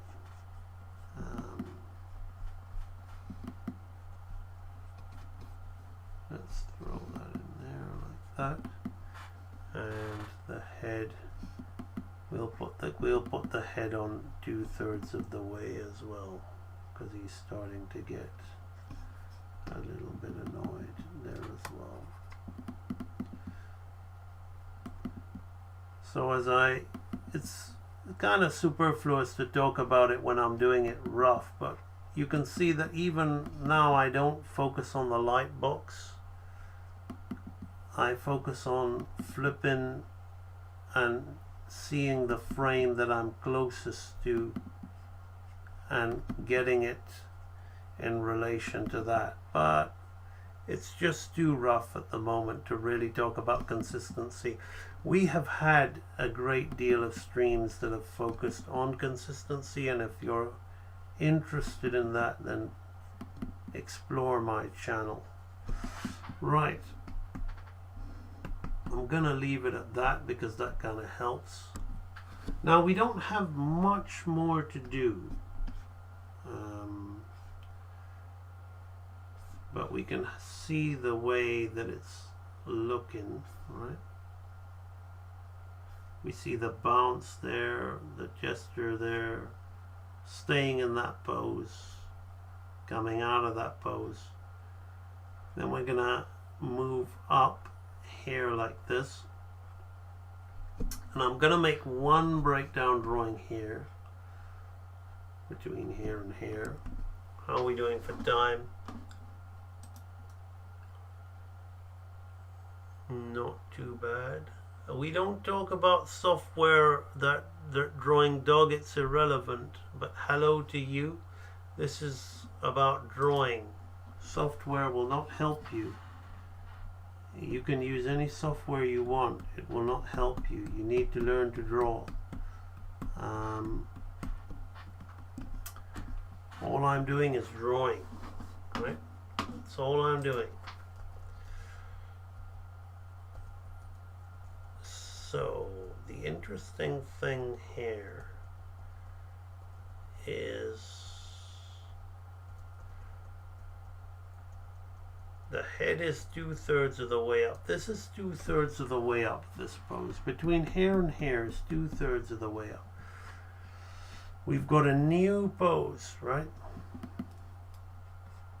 Which is 2/3 of the way up, like that.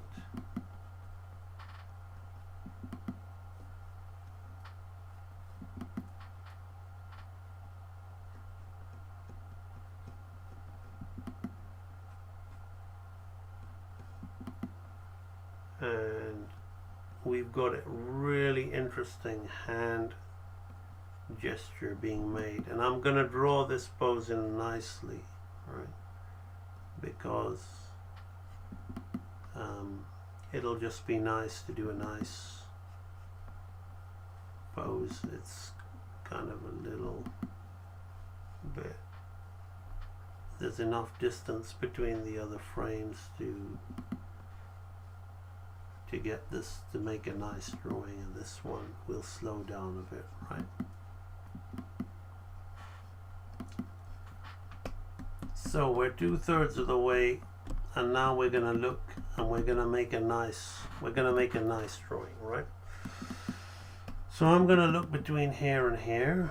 I'm gonna make my eye line 2/3. I'm just gonna map the shapes, and I'll show you how to get the drawing more accurate, right? We've been watching me rough, and you've seen me make accurate drawings on other streams, but we'll make an accurate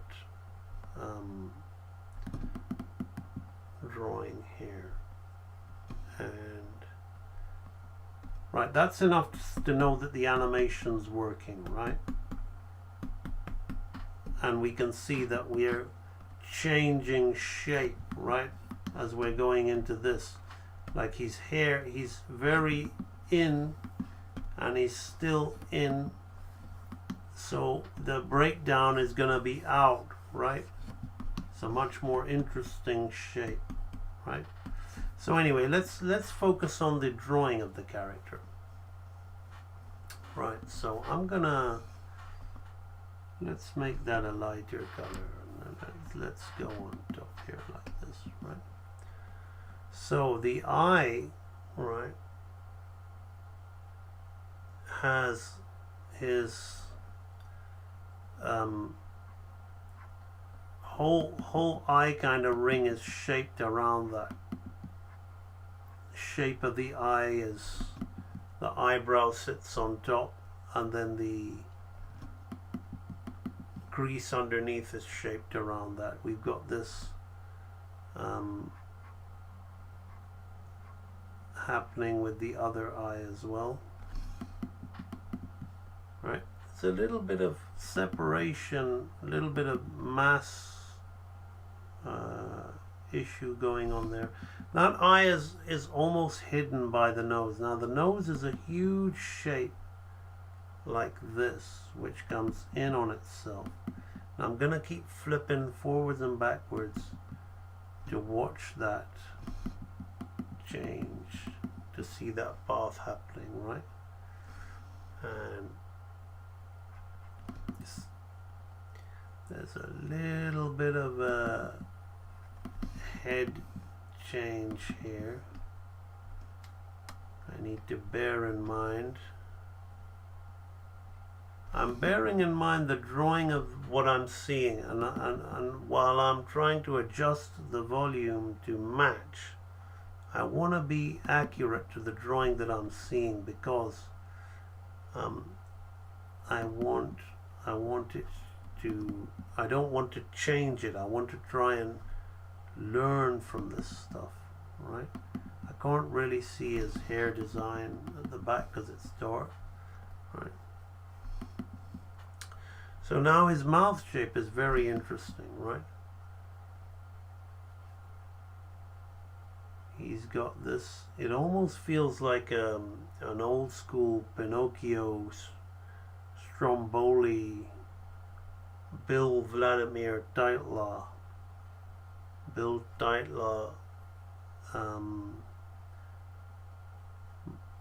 mouth shape and hand shape going on there, right? And the mustache is dragging, right? Like that. So we see that happening. Now we've got a real lot of, which they wouldn't dare do in the cleanup obsessed era, all these double chins, which are and this film has got really nice clean line work in it, so it's not a scratchy 60s animation, right? So we can see that we're kind of keeping in with this head, but then it's gonna stretch more. Arguably it is stretching more in this frame, but we'll keep it as is at the moment. I can always refine it off stream. So I want to look at those colors to see what I've done doing off. We want them to be more like that.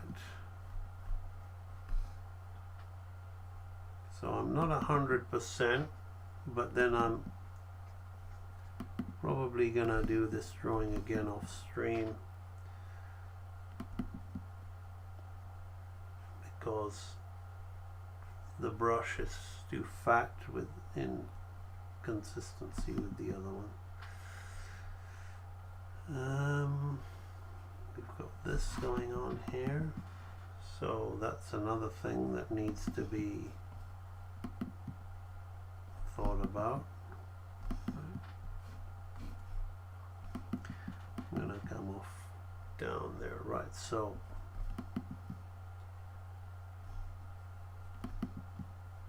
we're gonna look at the shoulder lines.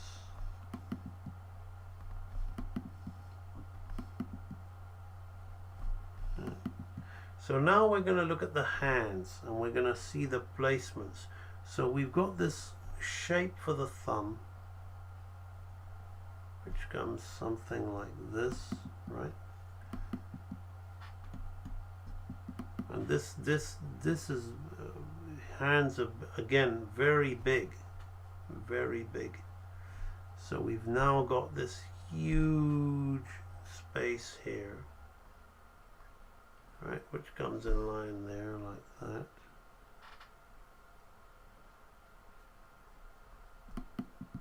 And the finger is just fitting in there like that. And the other finger comes there like this. And then these fingers,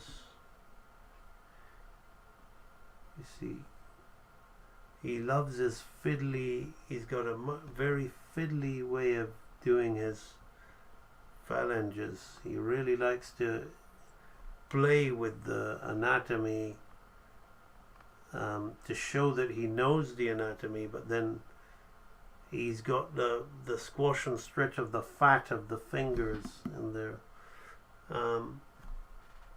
So he really likes to exhibit that in his drawings. This thumb is gonna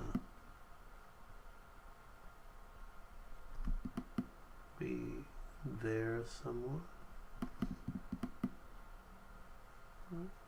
like that.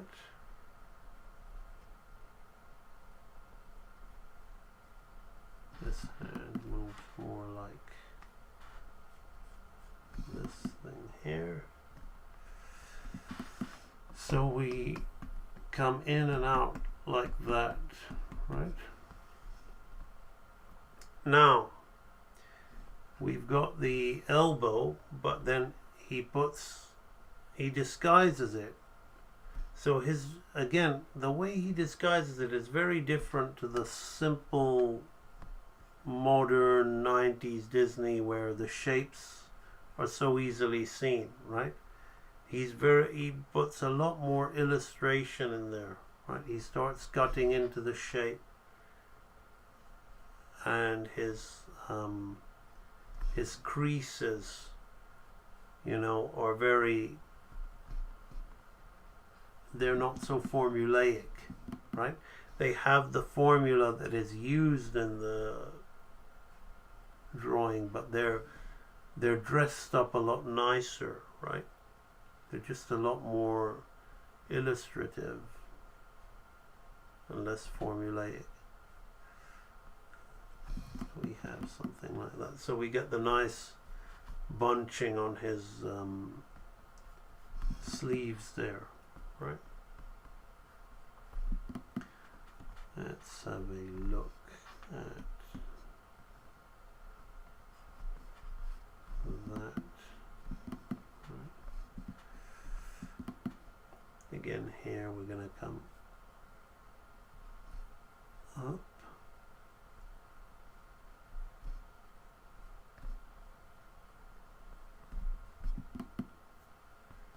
And again, here you see it's hidden. It all adds up, but he's got all the weird folds that would be in a, if you were to look at a live action of somebody in a shirt, sometimes their arm would look weird because of the folds and creases in the shirt, and the anatomy is not so obvious.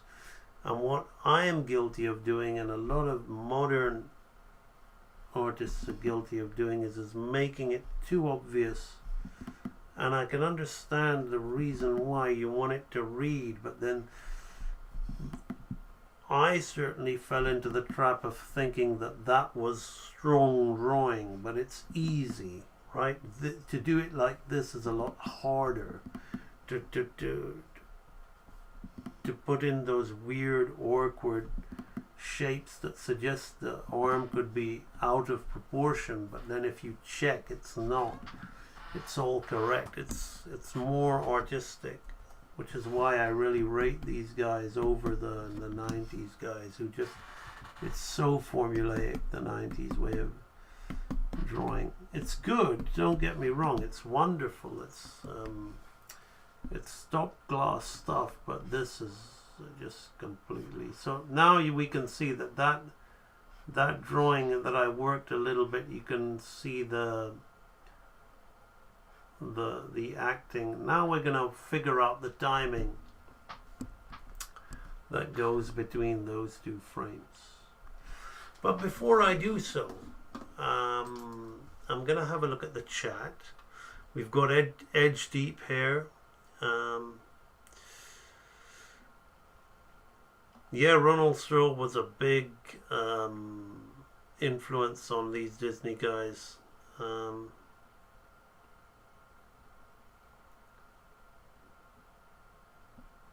I'm going back through some of the intermediate courses. For one, I need a refresher, and two, I'm animating on paper now, and I wanted to practice. Awesome. And that's what, yes, it is John Lounsbury, HD. It's high time that I started studying John Lounsbury. And I'm going to continue. We're doing this scene from Lady and the Tramp. And we're almost done explaining the timing and the arcing before I go off stream and make it look like this one. But I'm just sharing the process with people, so they don't just, if they feel inspired to make studies themselves, they're not just going to make a copy, right? They're going to be looking for all these laws of animation that I'm talking about. But speaking on the laws of animation, I'm just going to talk about very quickly the sponsor for today's live stream, which is me. Okay, I sponsor myself. I've spent the last 7 years of my life building the Real Animator Training Library, sharing everything I know. So if you go over to ambanimation.com and you click on Real Animator Training Library, you will be taken to this page with a ton of videos for you to watch, an explanation. You know, it's a sales page, right? But if you click Join Now, you get two choices: Training Archive and Edutainment Archive. What you're watching right now is a form of edutainment. And And if we go into the edutainment archives at the moment, you can see that there's a breakdown archive called Animation Breakdowns, where you can see me making breakdowns from we have, what have we got here? We've got a thank you. We've got a donation given to me by EdgeDeep. Very much appreciated. So if we go into the breakdowns archive, you can see I've got each of these videos 3 hours, 14 minutes, 3 hours, 3.5 hours. So each of these videos is about 3.5 hours. But I'm breaking down this scene from Sword in the Stone, right? And we've also got, you know, we don't just do Disney. I'm breaking down the Thundercats intro, right? So you can see me breaking down the Thundercats intro. You can see me breaking down Yosemite Sam. You can see me breaking down a fight scene from Robin Hood. Willie the Giant, which is a piece of Glen Keane animation here. Ninja Scroll, some of the sword fight in Ninja Scroll. The Elephant Walk from the Jungle Book. The Rooster Walk from the Jungle Book. A Robin Hood scene. And Roger Rabbit. Some Richard Williams there for you. 101 Dalmatians. That one is actually on YouTube for you to watch. An anime run cycle, and the Aristocats. So Tramp running. So there's a ton of stuff that you can see in the breakdown lectures. But if so, you can learn that way, which is what I call edutainment. If you're enjoying the stream, you don't have to do hardcore training. And for those of you that like anime, I've got a whole anime and Sakuga breakdown archive as well. So you can just watch the video and you kind of have a feel to see the a whole fight scene is studied and broken down in there. So this is again what I call edutainment. So I reanimate that and study that for you, kind of like the way that I'm doing this, right? But those of you who are more serious about learning, so you hear me talking about all these 12 laws of animation as I'm breaking this down and explaining it. Watching me do this will only get you so far, right? You really need to know how to do it well.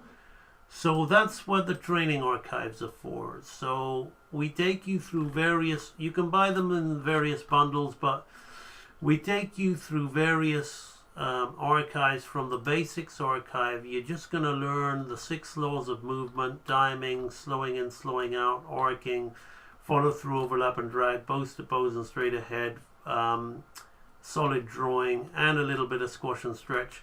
And you're going to go through really simple things. You're going to learn that all with bouncing balls, right? Swinging pendulums, right? Because that's what all this is, right? These arms, the guy's head is a ball, his nose is a ball, his arms are pendulums, right? We're just learning how to move shapes around, and we're learning how to move them convincingly with basic shapes. So you're going to go through balls and pendulums, then you're going to learn walk cycles, but we don't teach walk cycles the way other people do, right? We break the body into various sections and have a dedicated video to each section, so you really get an understanding. Then we put them all together, so you get 6 different walk cycles, so you get 24 videos on walk cycles. You get a basic walk, you get a standard walk, you get a run cycle, a jogging cycle. So then you turn a walk into a jog on the same timing, but it appears different. So you learn how to time. Then you get a run cycle. Then after that, you need to learn how to do it from front view, because just because you can draw it from the side, it doesn't mean you understand the body mechanics completely, right? Then you learn a run from the side view. And then we do the classic head turns, right? Basic head turn, and that's it, right? That's basically and varied head turn. But then what the next other archives are is there should be a section to get back to the I can do it from the dashboard actually. So if you remember, you get into the dashboard. So the intermediate archive very quickly covers the 6 laws of life, which is squash and stretch, anticipation, primary and secondary action, exaggeration, appeal, and staging. So you learn how to. You're going to be doing all that with this flower set through all these various exercises, right? So I could basically go on and talking about this, but I think it's kind of self-explanatory, right? You got then an advanced archive which focuses more on advanced drawing on model. So you learn these basic and 12 laws of animation, but then you learn how to draw on model, right?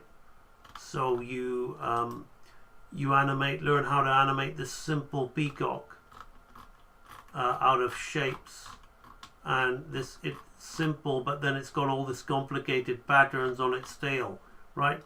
You then learn how to do a head rotation with a Disney-esque kind of head, and then you learn a full body rotation. So this focuses on model and consistency, but you get 15 lectures on this, right? Model and consistency, but very much using the 12 laws of animation, right? Quadruped walk cycle on model. In the intermediate archive, you learn all the various quadruped movements with a basic stick quadruped, right? Dialogue, right? So that's the Real Animator Training Library. There's tons of archives in the training section for more dedicated learners. So we've got the edutainment if you want to have fun and you want to play.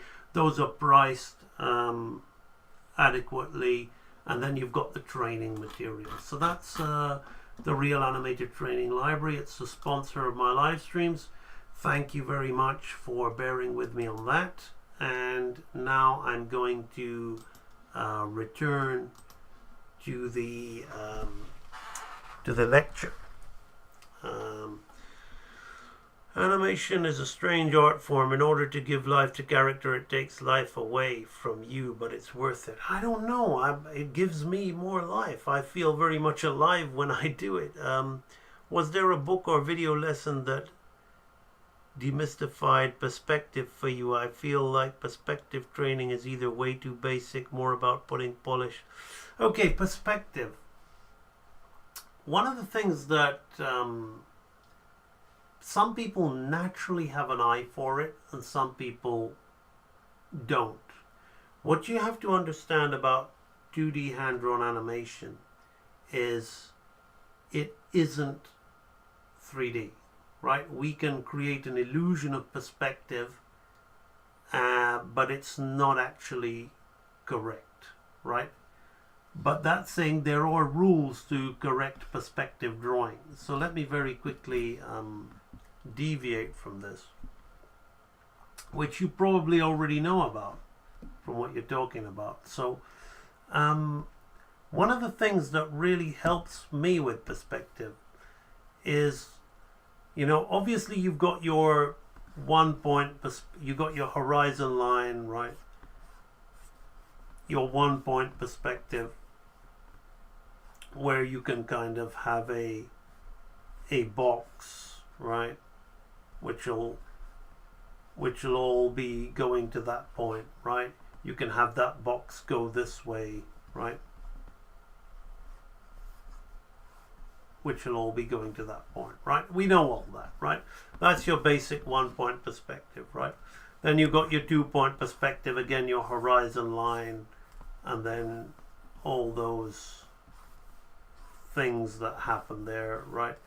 The architects have something called a measuring line at the bottom, and then, you know, I don't want to talk about that. You know, there are it's much more complicated than just understanding, you know, if you want to do one-to-one perspective and all that scale, then this is, you know, this isn't enough, right? But this is enough for those of us who are just doing like fairly decent concept art that isn't necessarily 100.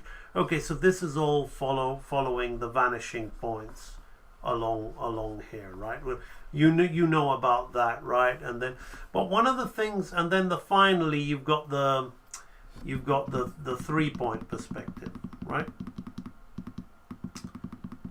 Which is, you can put it up here, right? And then you've now got things following that, right? So now we've got like an extra angle on there, right? But one of the things that really helps me is by finding the middle. So let me change the color of my, so let's say we've got something like this, right? So it doesn't matter whether you're eyeballing something or you're using these grids. You find the middle, right, by drawing these lines, right? And these lines then in turn you can find the middle again, right? So I've got, I don't have to keep thinking about vanishing points. I can keep finding the middle like this, right? Much like animation spacing, right? And then the more is like you can have, you don't just find the middle like that. Let's say I've got a box here like this. If let's say I want to go 2/3 of the way, right? I can do something like this, right? Where I can find this here, but then I can come along here, and now I've divided it into thirds, right? So all these kind of things help me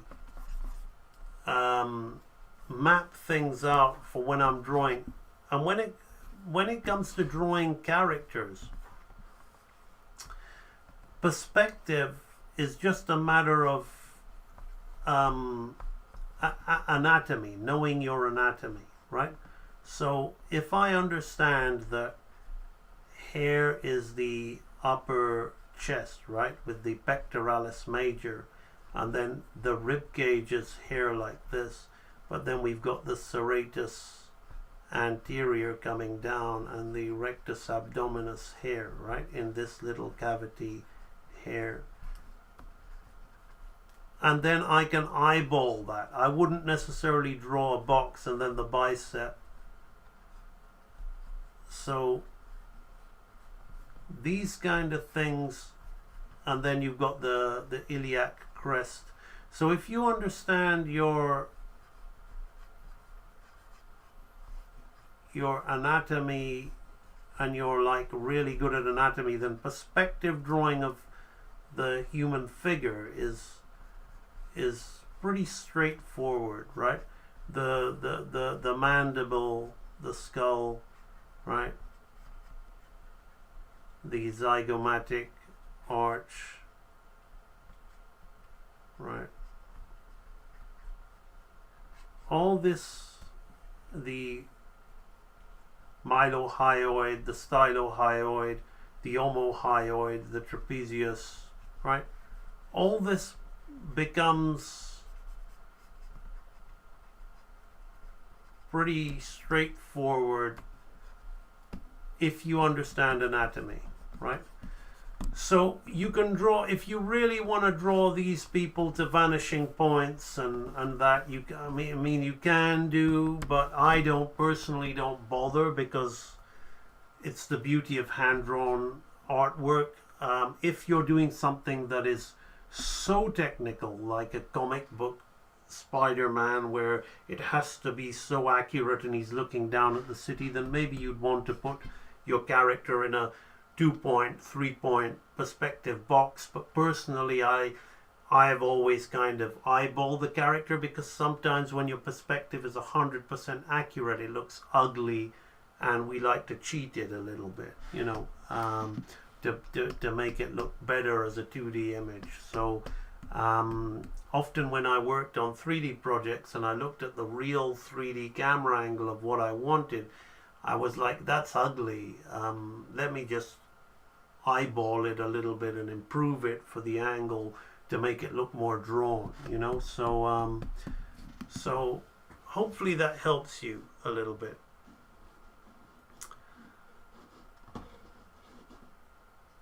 I don't know much about Broco. I know he's very popular on YouTube, but I'm pretty sure that there's so much good information out there. But my advice to you, as I'm doing concept, I'm more of a character animator. I've been a head of story, and I'm a storyboard artist, and I'm fine with perspective.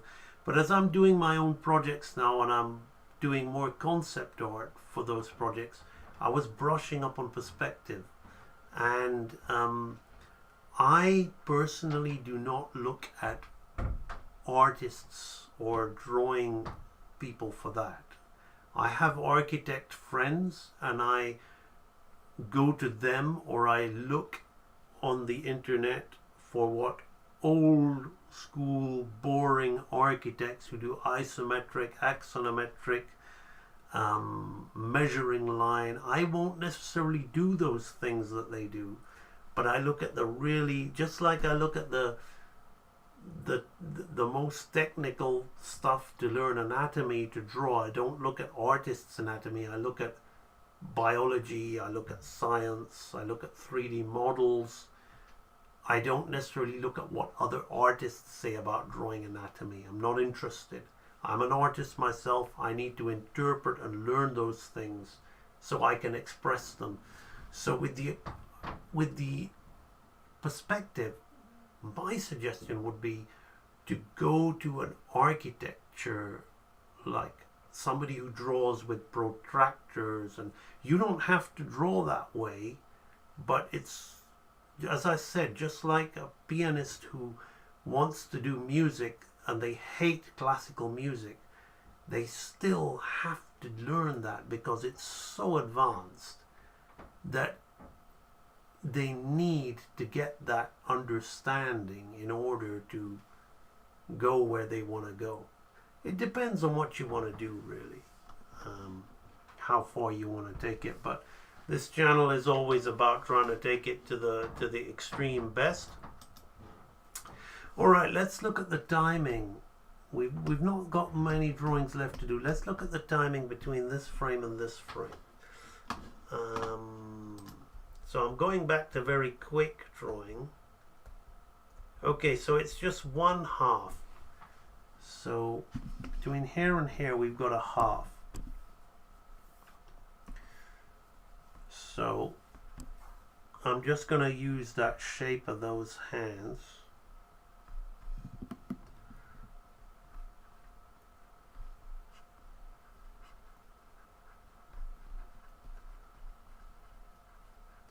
I always share the things that have helped me with you guys, and my mentality is if you want to learn animation, you need to learn from a real animator who really knows animation and isn't just fudging around with software.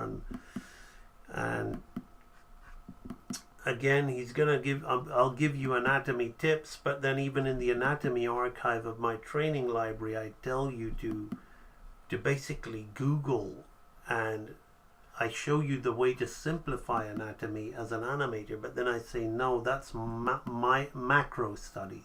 Go away and Google these bones and learn these bones and draw these bones as if you were a scientist, a biologist. So you get an intimate relationship with them. I don't just teach you that this is a cheat way to just draw a rib cage and a pelvis and that. No, you've got to really go that extra mile. So if you want to get good at perspective drawing, then learn a little bit the way an architect would learn. You know, that's my suggestion. The YouTube is such a good place where you can get a lot of great free content, and if you want to take it further, then you can invest in the courses made by those creators. I mean, I'm doing that. The person mentioned Proco, I'm sure he's doing that. So if you want to, it's a great starting point, and that's why I'm here. I'm making sure that I'm giving you amazing information, probably better information than people would get on a degree course for free. But then it's important to understand that it'll only get you so far, right? Before you take it further. But it's a great place to start, and it's a great place to hang around, because some people invest in a course and then they realize, well, hang on, this is not really what I thought I wanted to do, right? So, but if there's enough material out here on YouTube in all of these subjects for you to say, well, let me just explore and see if it's for me, right? And that's the thing. When you start to get into something, you want to know more, and then investing in the course is not even it's not even a big deal. Like, you just want it.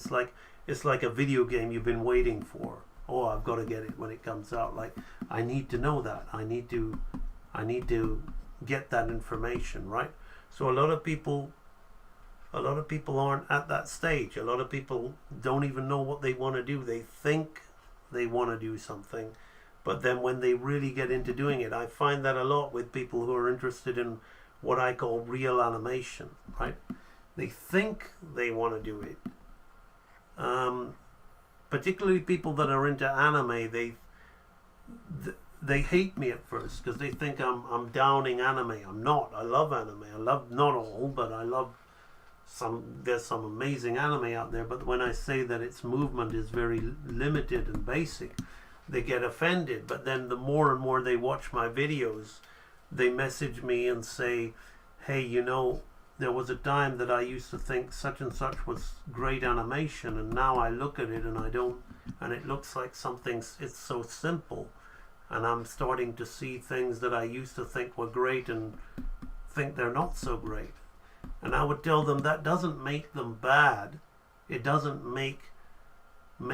it's not like you don't have to feel bad about it. You can still love that thing, but feel good that you're now getting the eyes and the understanding to be able to look at something not like a normie. You're no longer a normie. You're no longer an entry level. You now are. Congratulations, you're a real artist. Alright, so this is coming up on half. So now we're gonna figure out what's going on between here and here.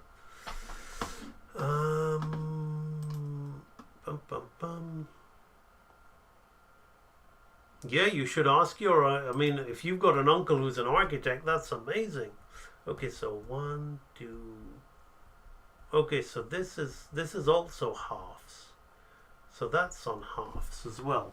So now we're all on halves. After we did this drawing here, we just simply halved into it. Now we're going to half in and out of the next one.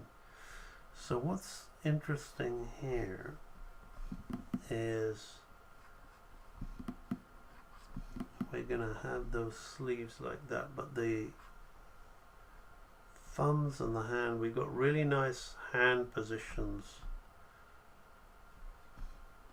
that come here like this. And again, I'm just scribbling them in as like suggestions, and I'm nowhere near the accuracy that I need to be. but I am in terms of the spacing and the timing and the arcing, right? So that's what matters. That's why we're doing this. You know, I don't recommend to people watching me do this, I don't recommend you take the drawing further than this if you're trying to learn animation, right? There'll be a time when you'll have to, because the thing is you're either learning drawing or you're learning animation, especially when you're at a beginner to intermediate level. If you're at an advanced level, then you can do both, like what I'm doing here. But here's the thing, if you start to focus on getting the drawing accurate, even like if you like say you've done it all, you've done everything the way I've done it in this rough stage, I wouldn't necessarily draw on top of it, because you'll change your mentality of what it is you're learning. You need to immerse yourself in just one thing for a little while, right? So immerse yourself in animation. Immerse yourself in the understanding of the 12 laws, the timing, the arcing, the slowing in, the slowing out, the anticipation, the primary and secondary actions. Start to see these things, start to get to know these things.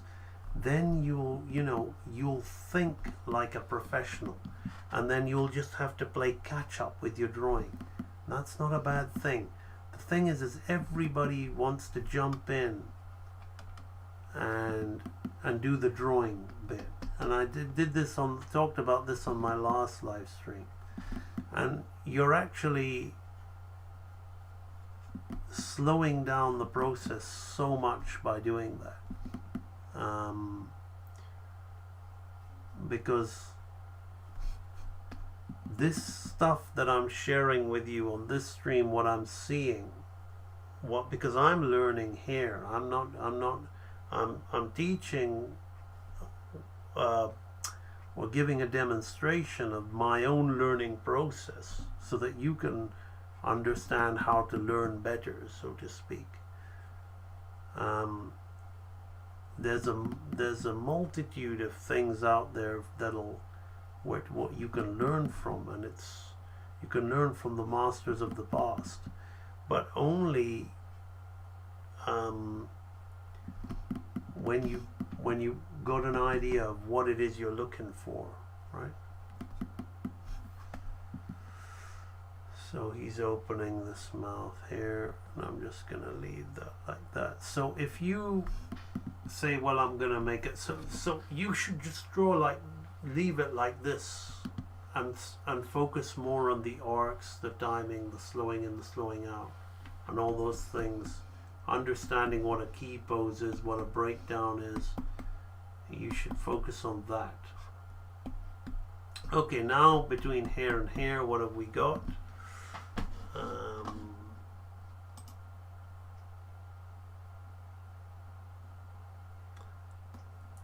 I love Tex Avery. Maybe I would break down his work at some point, but not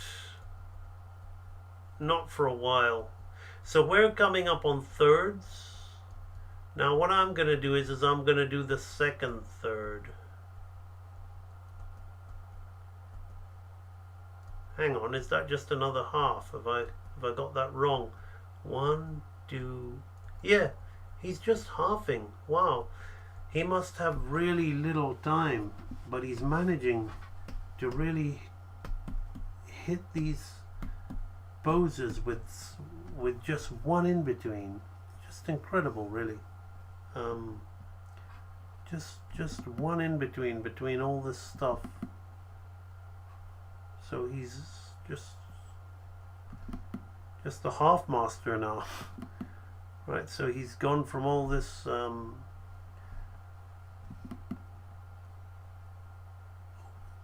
strange, not strange, it's quite common actually, a lot of animators do that, multiple timing charts for different parts of the character. into straight up halving.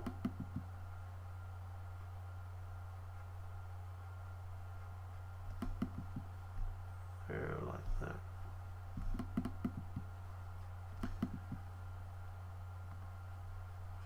And I'm just going to half my own drawings, and then I'll study what his drawings are a little bit better off stream, right? Because we're getting towards the end now. So let me just, it doesn't matter what I put in there, it'll work because it's so rough, right? But if you follow my social media, my Instagram and my Facebook and all that, you'll probably get to see this looking really like the keyframes, a bit nicer when I post it. But the people on Instagram and all that won't get to learn anything like you guys or watching this live stream on how to break down between keys or extremes. And just to remind you all to think of it like a hierarchy, as your extreme poses are the plot points on a map, your keys are the route, the arc that you're going to take to get to each of those plot points. So you could say your extreme poses are your extreme poses, and then your key poses are the arc, the path of motion to get between those plot point poses, right? And then you have your breakdowns, which are the pit stops between each keyframe, which could sometimes have a varied arc, a different arc, you know, to make the movement more interesting, right? And then you finally have your in-betweens, right? So that's just, there's just one half there, and I believe there's just one half coming out of between here and here. And then that's it, really. Let's have a look. No, halving is not a budget thing at all. Halving creates a linear movement, right? You can have a linear movement on thirds, but you wouldn't really unless your exposure sheet and you were doing it to music and you had to hit a certain thing. There was no point being linear on thirds. But what thirds do is it opens up the ability to slow down at either end and then have this bigger gap, right? Slow in and slow out. You can do that on halves as well, but it's less linear. But normally you would miss a third and get a nice snap to the movement, right? And then you could slow in and slow out and then do a big jump, right? Or vice versa. Or then you can, the budget thing is what anime people do. They have a very limited frame rate, so they have these big movements and then they just go so close to the next one to avoid doing more frames on a nice soft slow in to make a nice flowing slow in movement.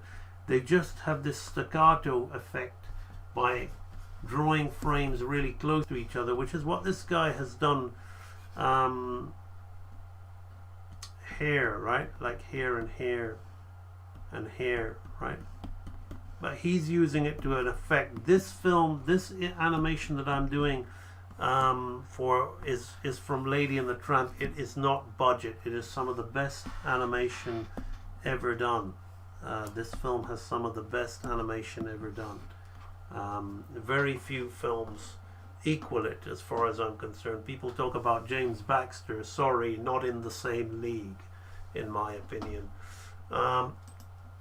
I respect him. So don't get me wrong, great animator, but just to share my thoughts on these guys, Wooly Reitherman, Milt Kahl, Frank Thomas, Ollie Johnston, John Lounsbury. These are the founding fathers. These are the people who, you know, this is not budget animation at all. This is the best of the best as far as I'm concerned. Okay, right. So now we're coming out on 1, 2, 3, like on thirds, and I think it's important that so we're coming out on thirds like this. I think it's important that my channel, this is why I take the time on why I take the time to do these videos, is because this film was made in the 1950s, right? The people watching The Lion King, right, think that that's an old movie, right? And they think that those animators are the real god tier animators. They're you know, arguably some of them, but I once thought they were god tier animators because I was in my late teens when The Lion King came out, right? I was 16 or 17, 16 years old, 15, 16 when The Lion King came out, right? 17 probably, I don't know. And just like you guys, I thought of, like, I was more influenced by the stuff in the cinema that was coming out for my generation, you know. Even though I did love this stuff, I mean, I remember my brother went to visit Andreas Deja in LA, and Andreas Deja was feeling embarrassed when my brother was telling him that Andreas was his hero and Milk Carl and all that weren't, because we grew up with Beauty and the Beast and Aladdin and, you know, the Black Cauldron, and Andreas Deja was the man. You know, he was the big supervising animator of the Black Cauldron, and of course Andreas was like putting his head in his hands to my brother, saying, no, no, no, no, no, Milk Carl, Art Babbitt, Frank Thomas, you know. And my brother, of course, understood that and said to him, yeah, I know that, but that doesn't stop you from being my hero. And so, just to be clear, I'm not trash talking the 90s guys. I love, very inspirational. I wouldn't be here doing what I'm doing if it weren't for those 90s guys, because I was a kid in the 90s, right? I was in secondary school, which is what you in the US call high school, right? But as we grow older, as we learn more, you can't unsee what we've seen. Like, I can't unsee the difference now of the things I've learned when I look at a film like Bambi or Lady and the Tramp or Sword in the Stone or Sleeping Beauty. I mean, talk about John Lounsbury, his owl in Sleeping Beauty doing the dancing with Briar Rose. My God, that, not just animation, imagination wise, that is just, that to me is God tier, right? So I do these streams because I feel it's my duty to introduce people that perhaps don't know. I mean, Milk Carl's become a kind of cult, so I think a lot of younger people know him. Like a lot of younger people still know who Bruce Lee is. Not all of them. It's not the same as when, but Milk Carl, yeah. But I think it's Milk Carl is the guy is the one that I'm greatly inspired by. But I'm gonna take a back step from him a little bit, and I'm gonna start focusing on guys like Frank Thomas. He's one of the best in my opinion, and I'm looking at John Lounsbury, because these guys, I feel they can not only am I going to learn a shitload from them by studying from them? I'm doing my duty to the craft and art of animation by sharing their work with an audience of people who perhaps are not so familiar with them, and people who think that the 90s animators were the highest you could possibly get at Disney. And I'm here to say no, not by a long shot, right? The founding fathers of classical hand-drawn animation, these guys, or for me, it's like learning Rachmaninoff, right? You want to be a pianist, play the Rach 3, right? Learn Milk Call, right? You want to be a pianist, play Chopin, right? Learn John Lounsbury, right? This is the difference, right? Maybe the 90s guys are like a Hans Zimmer or I like Hans Zimmer, so I'm not trying to be funny, right? In the early 80s, he's been around for a long time. He's a cliche now, but his music was very fresh in the early 80s with films like Black Rain and Firstborn and projects like that. So I'm not rubbishing the 90s people, but I'm just saying that comparing them to Milt Kahl and John Lounsbury is like comparing John Williams to Rachmaninoff. You can say you prefer John Williams and you like the sound of it, but artistically, just no, right? I mean, I listen to John Williams more than I listen to Rachmaninoff, so I'm not being a hypocrite, but I'm talking about artistically. Just not. So that's why another reason why I'm doing what I'm doing, right? With live streams like this. If you're gonna learn animation for real, then you're gonna have to explore the history of it and see who the real greats were.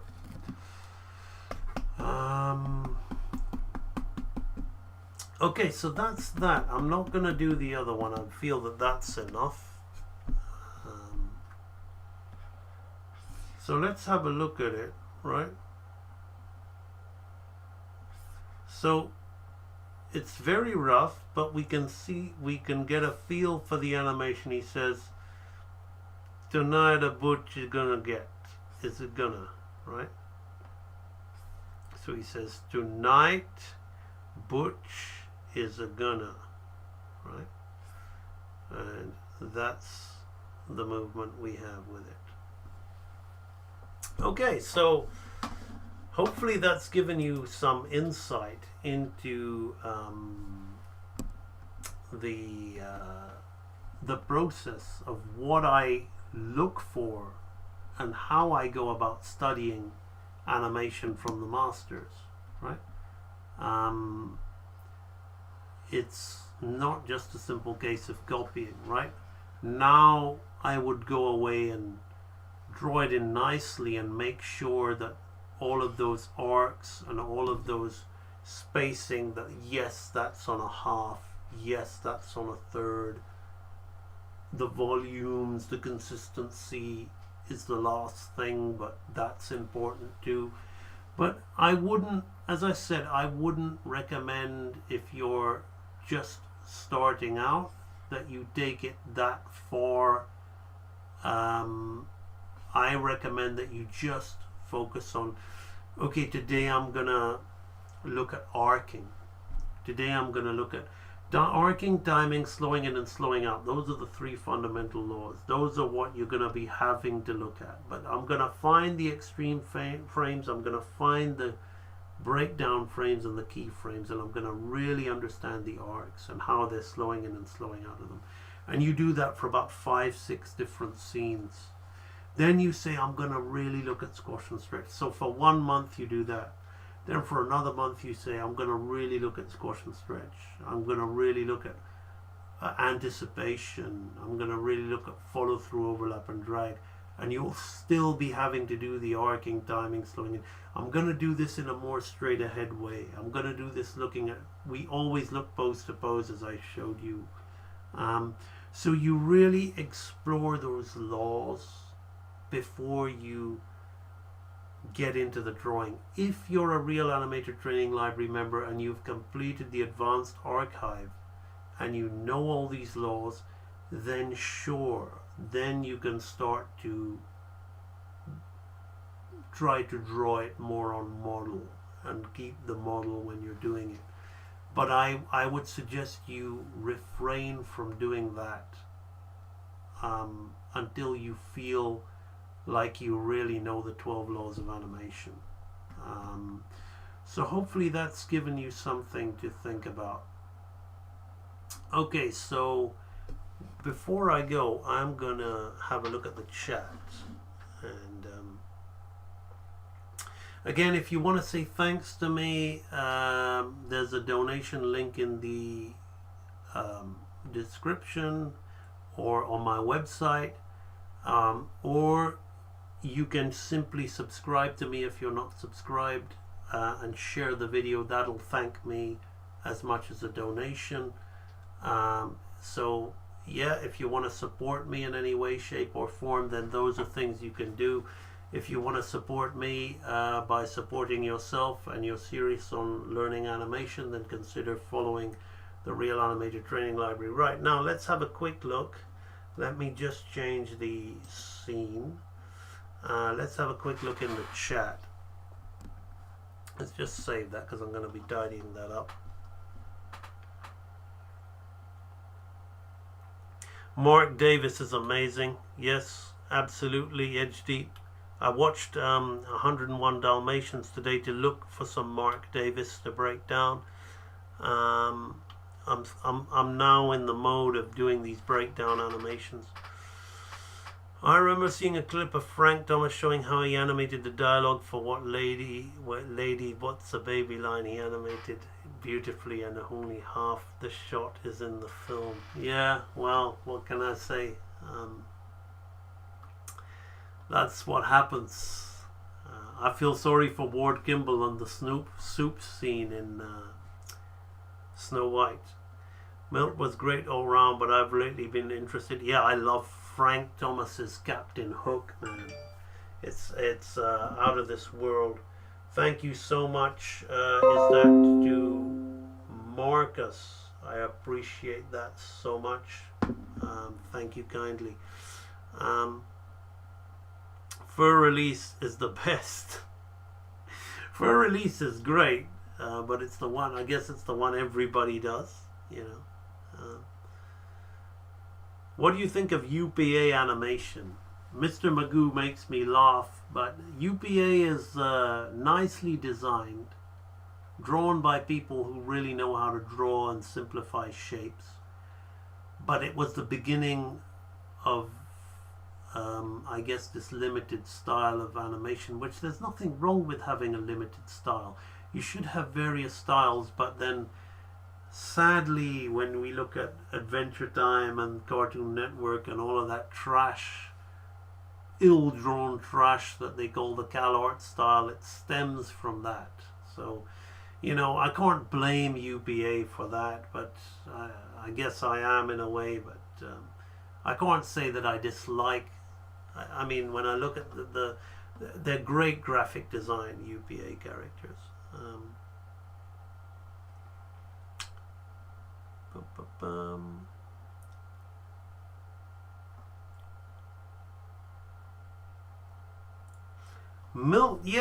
Milt stuff, he would just draw a silhouette and just have everything fit in that silhouette so perfectly that, yeah, I mean, I guess he was a, well, I guess, yeah, I mean, I can't, I mean, he loved Picasso and it shows. The spacing of the body parts was a good insight for me. Awesome. Always felt lost when time for breakdowns and in-betweens, but thinking of the body parts being spaced individually really helps. I'm glad that I was able to enlighten you about that. That's pretty common knowledge, but it's awesome that I've been able to help you with that.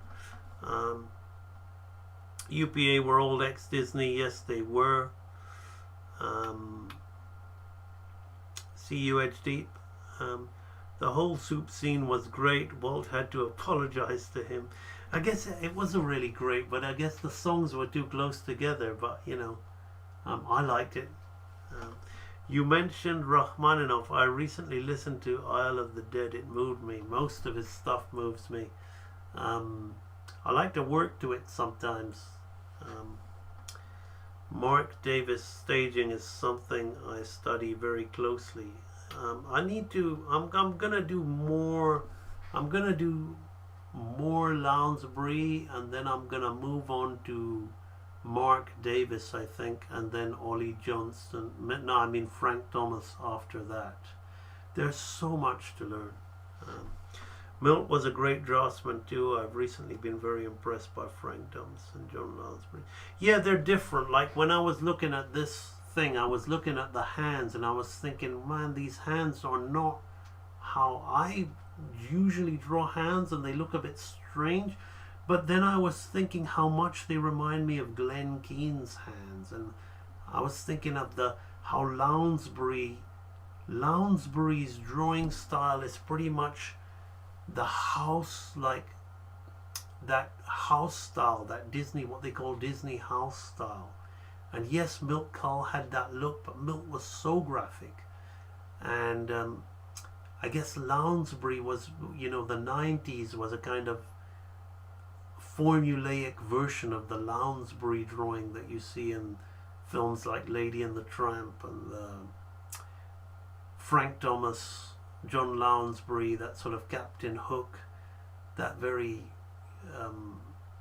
they've all got their own look that's Disney but different, you know. So I don't know if what I'm saying is completely accurate when I think about it, but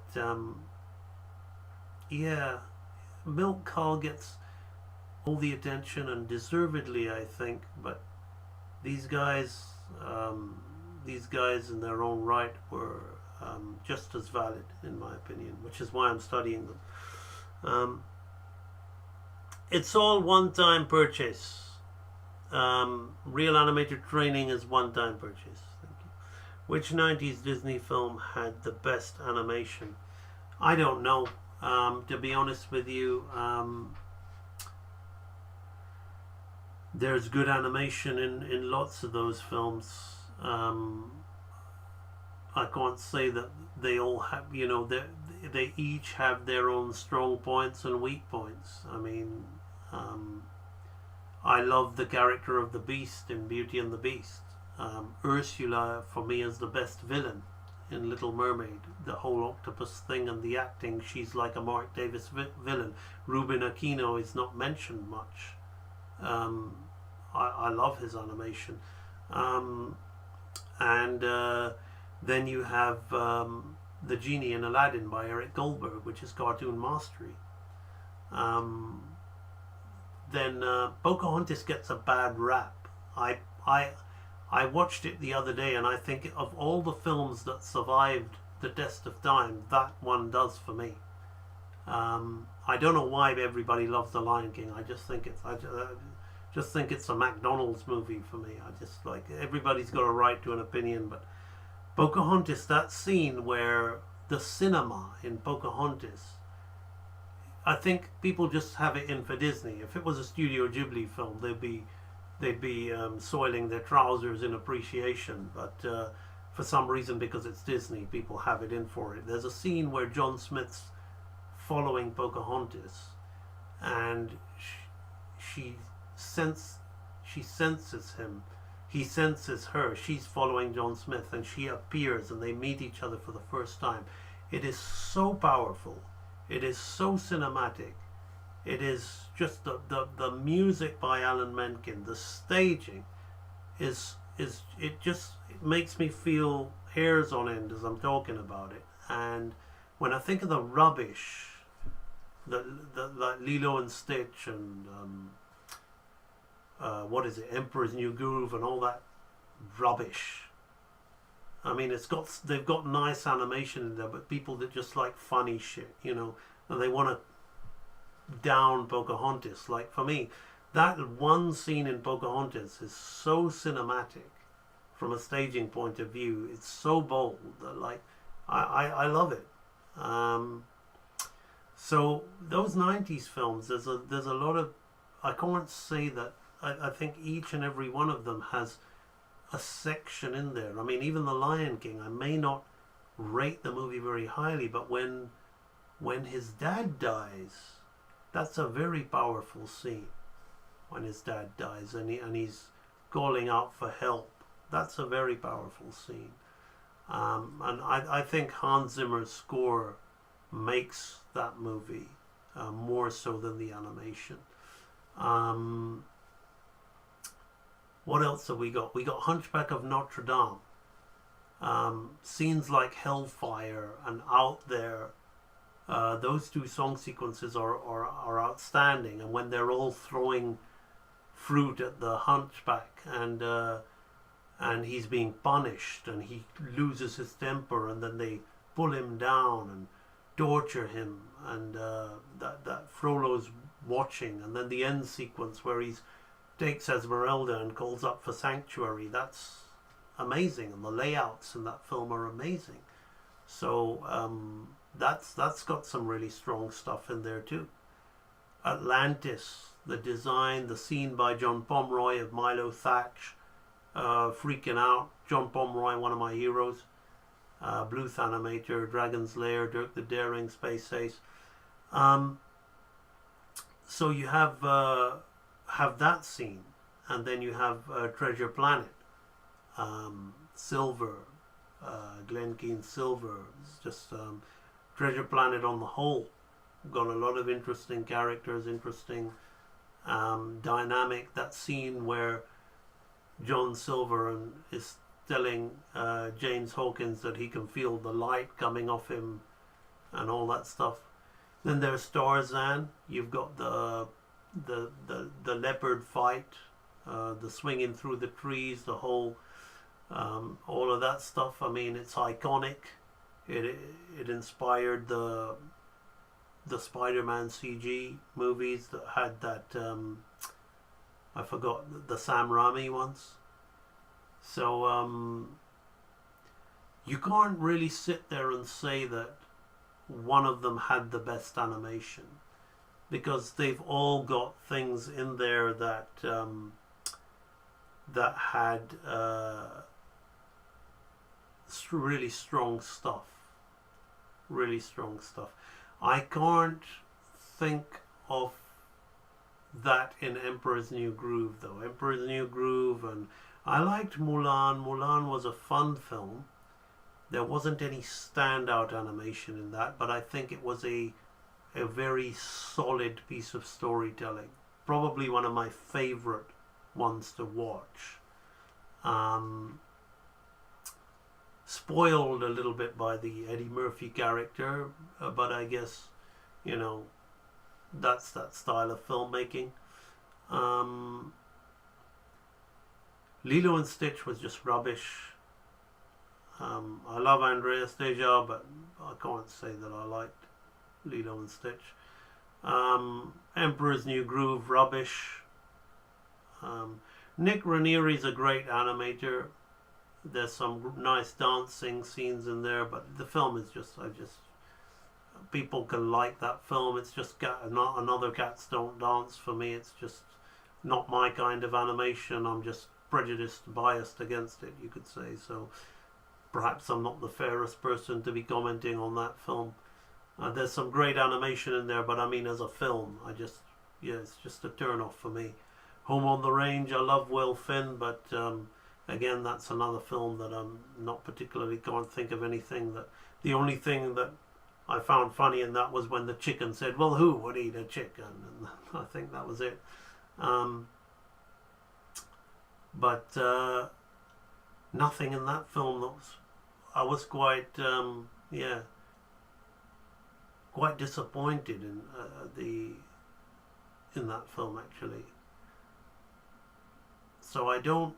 Yeah, so I think the last few films they made, Home on the Range, Emperor's New Groove, there's nothing really to write home in those films. But most of those 90s films, there was always something in them that was pretty standout. That you had to go, well, that was really good. AMB reads a great point. Notre Dame Hellfire has a lot of energy. Animation best immortalized with musicals. Is it?